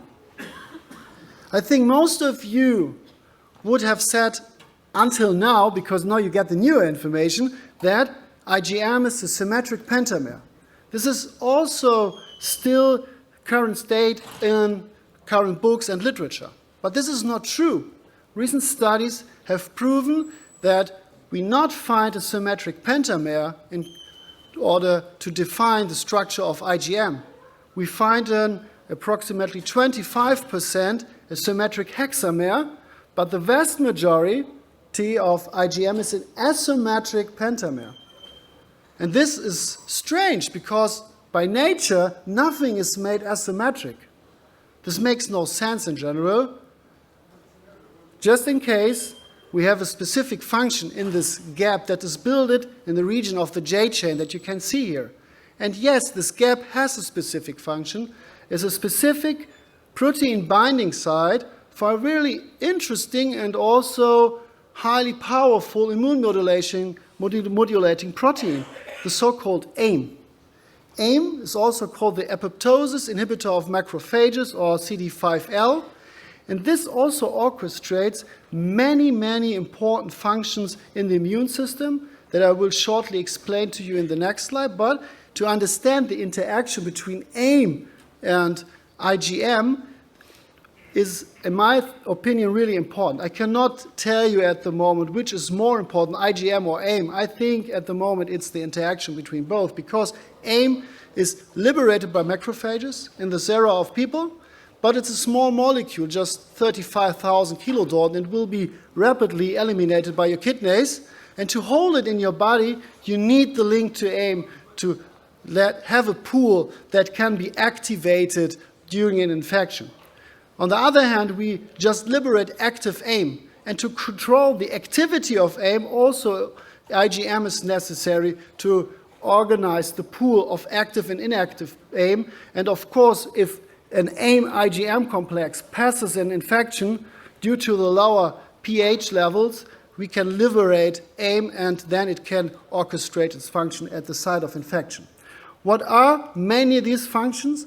It's of course mainly involved in the regulation of phagocytosis, therefore of course also damage clearance, but it also has multiple effects on different immune cells, and one important role is the differentiation from M1 to M2 macrophages.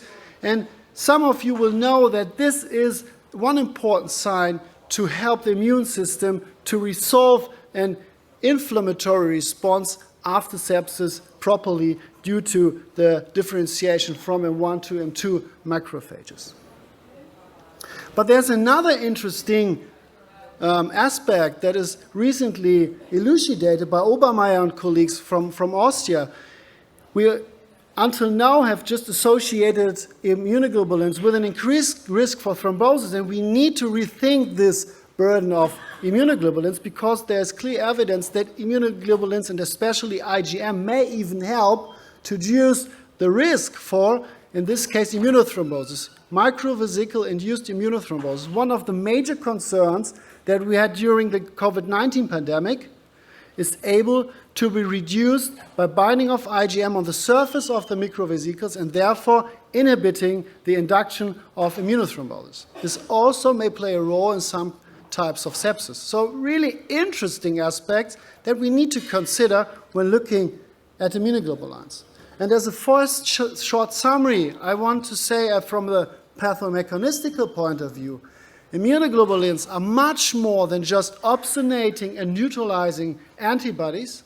They have many pleiotropic effects on the regulation and also communication between immune cells.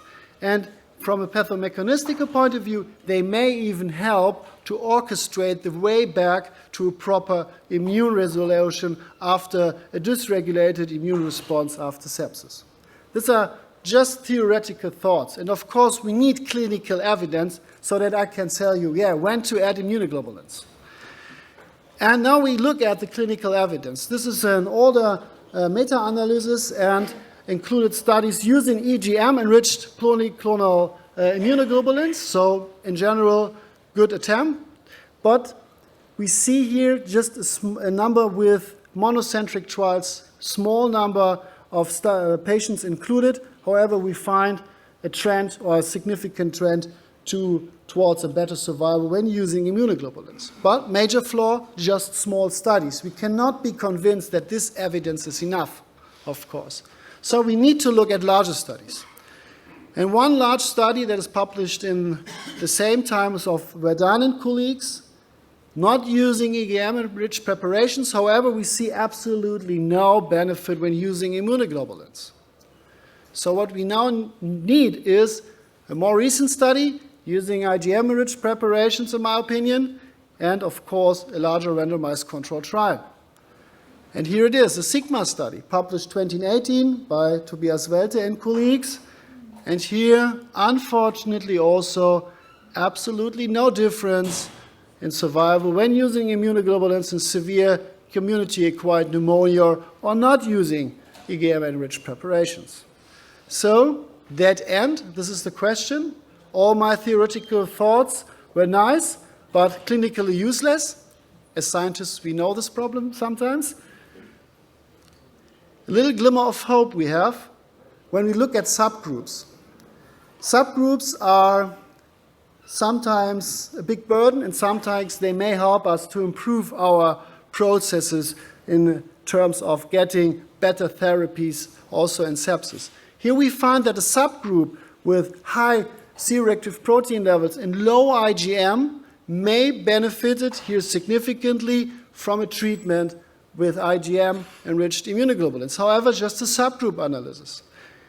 We also conducted this approach in COVID-19. We also thought that this overwhelming inflammation may benefit from the patterns that I described to you when using immunoglobulins in COVID-19, and mainly centers from Austria, Germany, and Italy were included.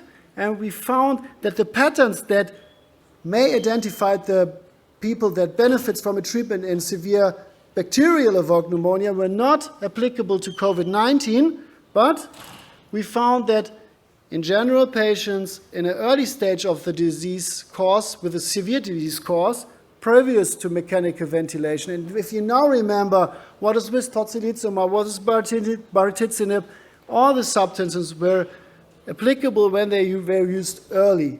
And this is also true for immunoglobulins. However, we need clear evidence. The problem is when you conduct a trial and include every patient without pre-selecting them, you will not find any significant difference. And this is frustrating, of course, but also forces us to look at another direction.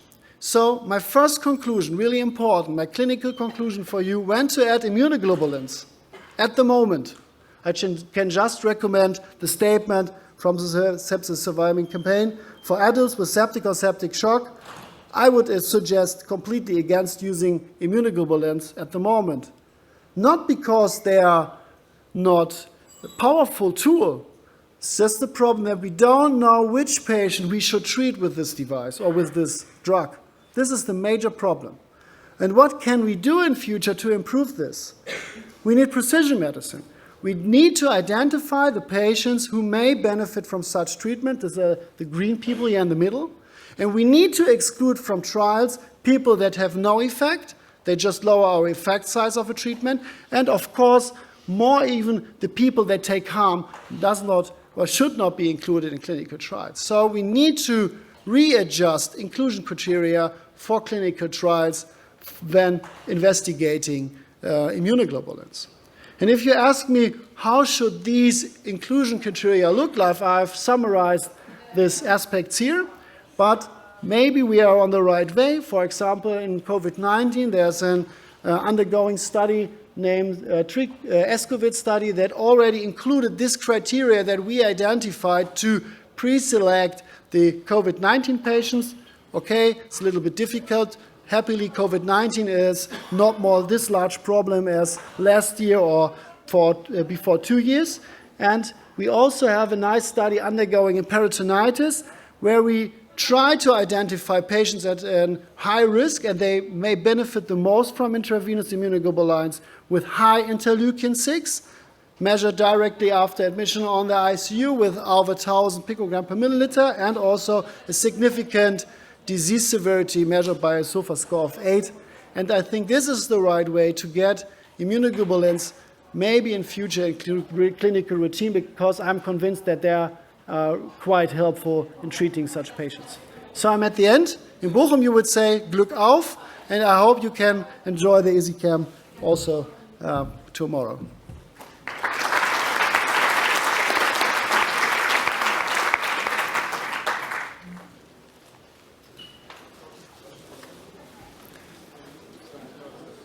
So I have one question for you.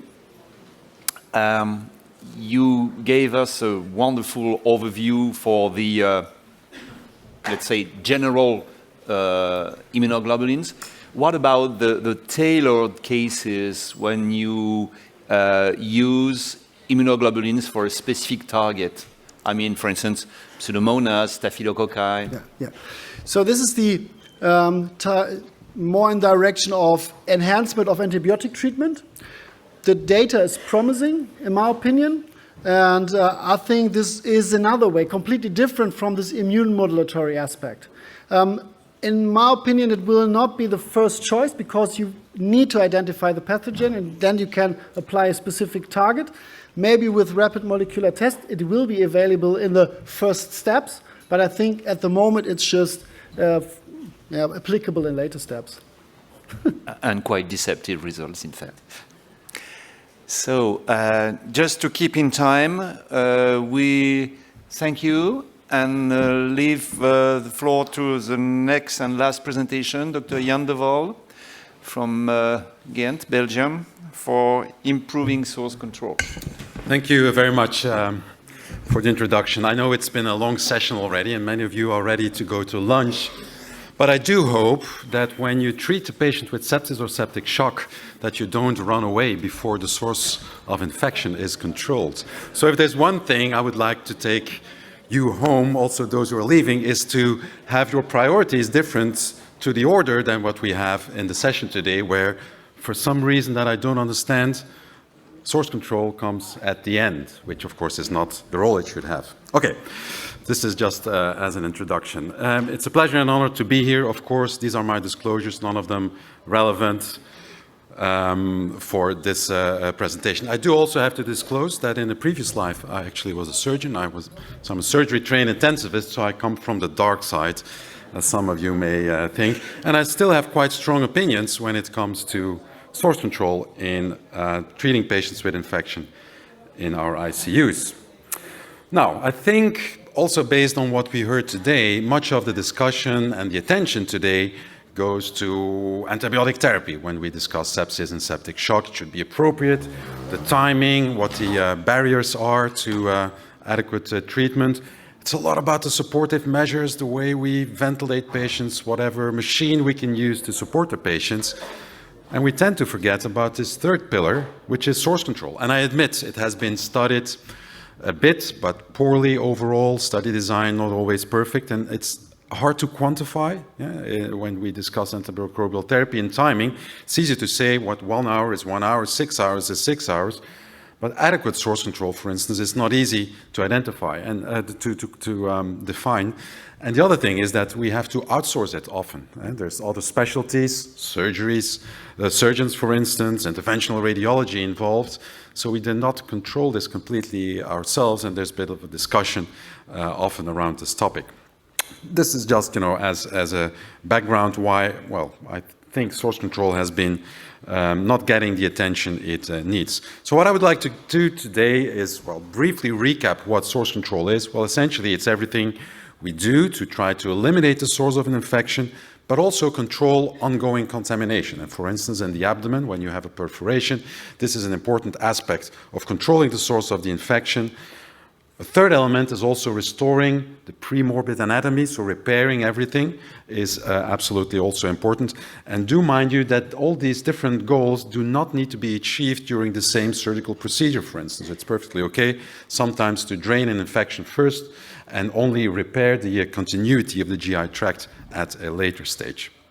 Okay. I would like to share with you in the next 10 to 15 minutes my 5 main strategies to improve source control, because I do think there's room for improvement.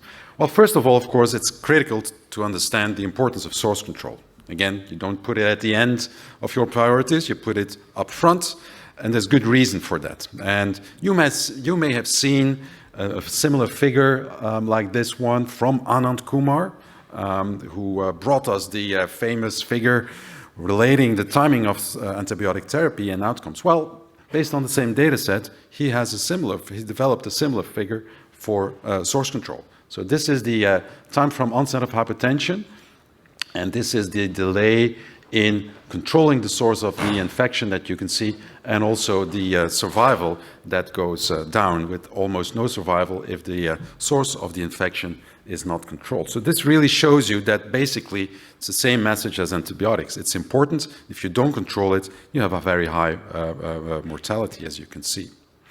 Also some data from the a recent study from Isicem, the APSA study led by Stan Blot, who also brought some insights into this topic. When we look at the determinants of mortality, all at the bottom, you can see that in patients who fail source control have a 5 times higher, almost 5 times higher mortality. Different sources of abdominal infection, and in this case limited to abdominal infection, but again, clearly showing you that controlling the source of infection is a critical element in improving outcomes in our patients. I do also want to convince you that it's not only important to do a determinant of outcome, but also it helps us to limit antimicrobial use. If you have a patient with an unresolved source control, then you can give antibiotics and it will somehow prevent systemic dissemination, maybe, but the only thing that it will cause at the site of infection is antimicrobial resistance. So also in countering antimicrobial resistance, source control is a critical element. So it is important, it is essential. The second thing I would like to share with you is I think we need to think outside of the abdominal box. And typically we think of source control when we see a patient with abdominal infection, diffuse peritonitis, as in this case, in the operating room. And yes, obviously, these patients need source control. But there's many different situations where also source control should be considered. This is a recent editorial we wrote in Intensive Care Medicine. And you can see that almost for every organ system, whether it's thoracic, whether it's the heart, skin and soft tissue, obviously, but also chest, a lot of devices we used may be infected, and removing these devices is often critical. So it's not just something for the abdomen. And in fact, in any patient that presents with sepsis or septic shock in your ICU, you should think of, is there a source of infection to be controlled early on? So it's important to identify the source of infection, not only to give appropriate antimicrobials, because that may also differ from one infection to another. A patient with meningitis will receive different antibiotics compared to a patient with skin and soft tissue infections, and also source control should be considered early on. A lot of discussion is about when do we have to do it. Can we wait in a patient who is admitted at 1 a.m. in the morning? Can we do it during daytime, or should these patients treat emergently? The data are mounting, actually, suggesting that indeed, yes, we need to do it early on.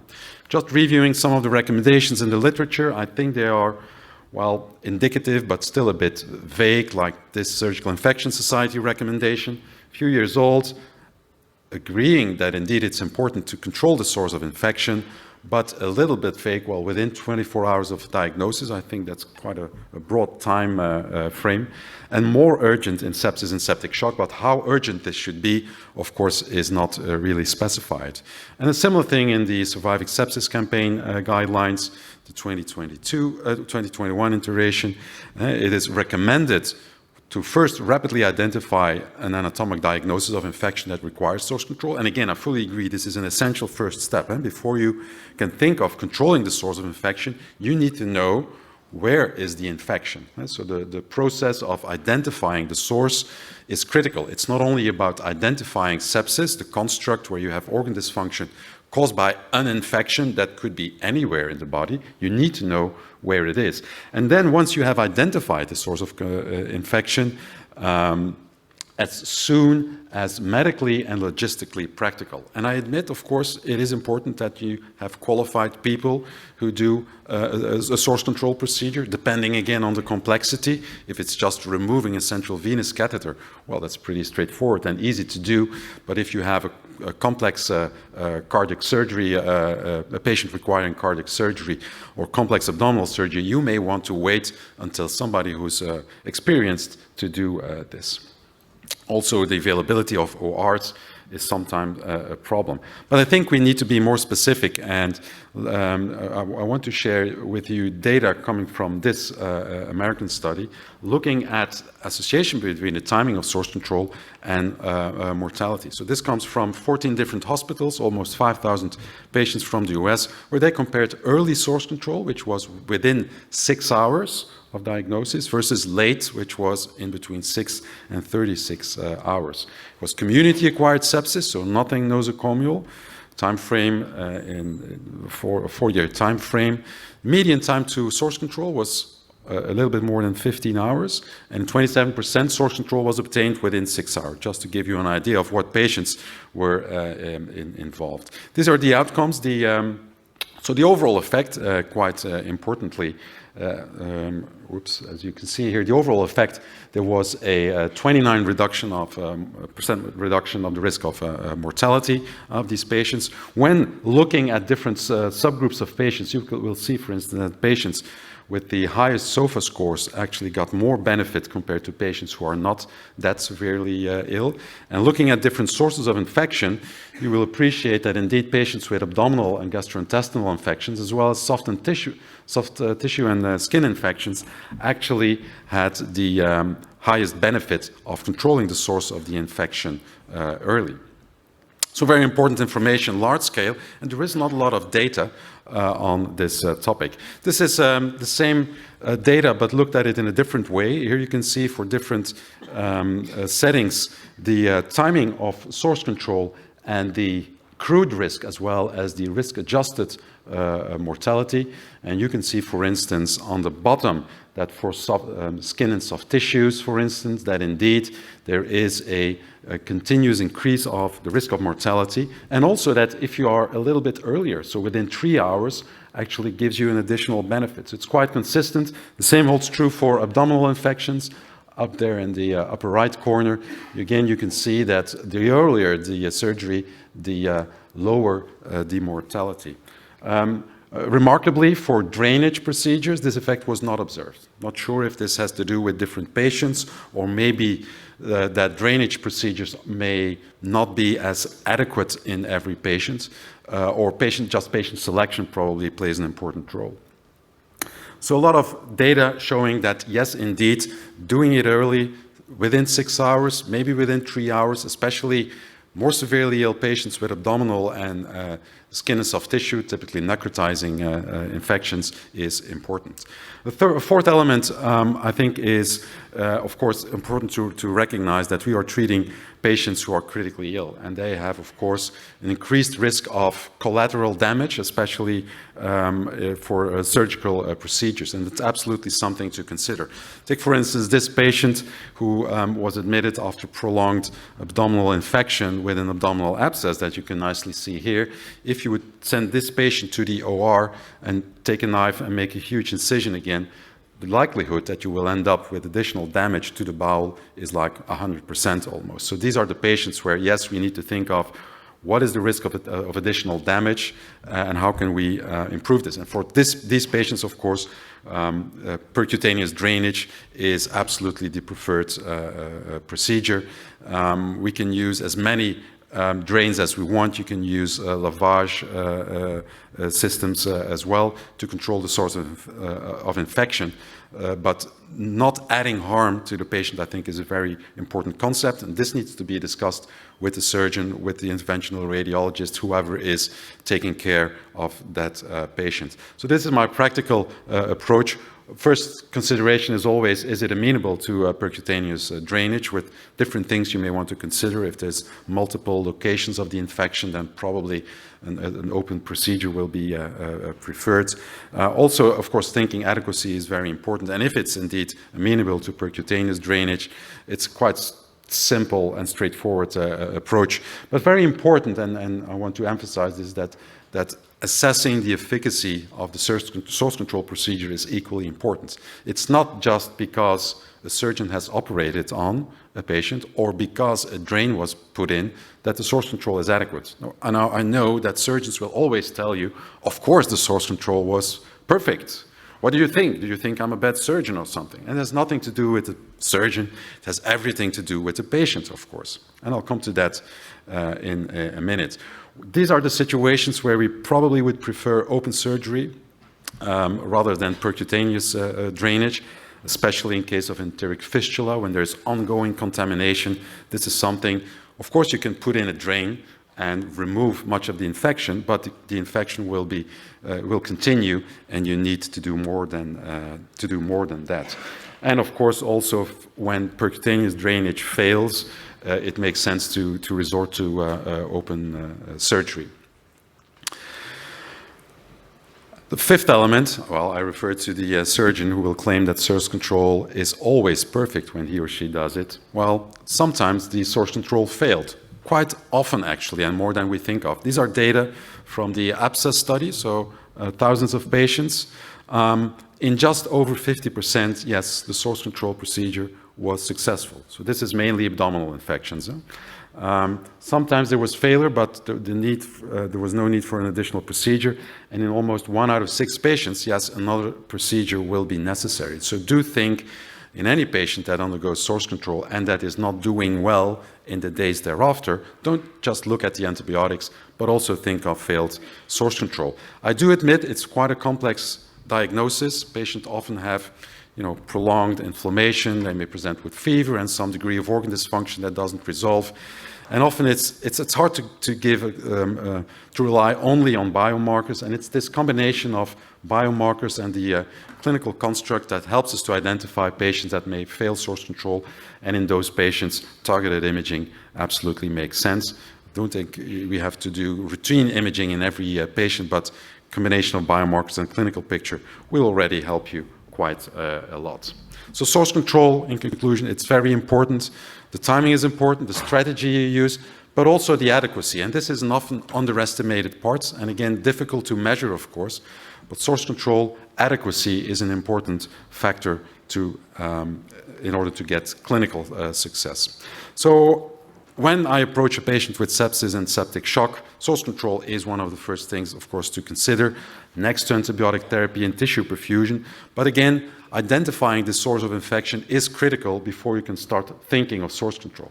And all these thought processes should actually be happening in parallel. Once you identify the source, then you have to question, do I need to control the source of infection? And if so, when? In case of severe infection, yes, it should be done as soon as possible and preferably within 3 to 6 hours. I think the data out there really support it. Keeping in mind, of course, that complex procedures need also experienced surgeons or interventional radiologists. We prefer to be as minimally invasive as possible, but that doesn't mean that you can and should treat every patient with minimally invasive strategies, and there are many exceptions to this rule. Overall, there's probably reluctance among many surgeons now to operate on those patients because they know that interventional radiology exists. And they also actually, they realize that often patients are coagulopathic, have multiple risk factors for mortality as well. And when the source control has been done, do evaluate these patients, do agree with the surgeon on certain endpoints, like, if this patient isn't clinically better in 3 days, we need to reconsider surgery. And it's best to discuss this up front, not 3 days after the surgical procedure. And involve those surgeons, involve people who've done the source control in the whole procedure. So again, this is in the summary, 5 strategies to improve it, realizing that it is important, thinking beyond the abdomen, treat it urgently, but try to avoid adding additional harm. And with this, I would like to thank you for your attention and happy to take any questions.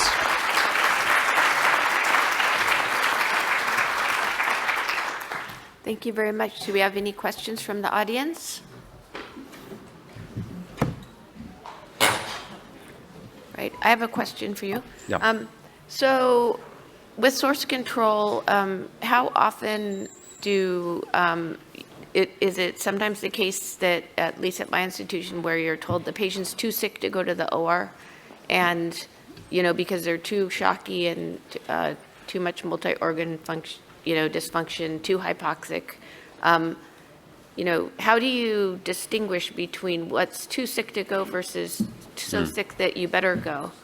Yeah, so probably you have to accept some degree of disease severity, of course. When a patient presents with septic shock, I think most of the patients with an obvious source that needs to be controlled, you can stabilize them maybe a little bit. I think it's important to correct coagulopathy, which of course when you're scheduling surgery is an important aspect. And some form of metabolic control, of course, is desirable, but I don't think a patient is ever too sick to undergo a surgery, a source control procedure that is really necessary. And especially in rapidly evolving syndromes such as necrotizing fasciitis, I think you just should be resuscitating those patients in the OR, because sometimes you see the disease progressing under your eyes. Like half an hour later, the disease has already progressed, and you will never be able to stabilize those patients.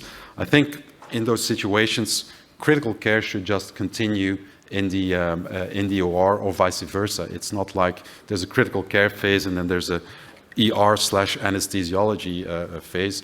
It's of course mandatory that people taking care of those patients in the OR are familiar with how to deal with patients with septic shock and severely ill patients. That's obvious.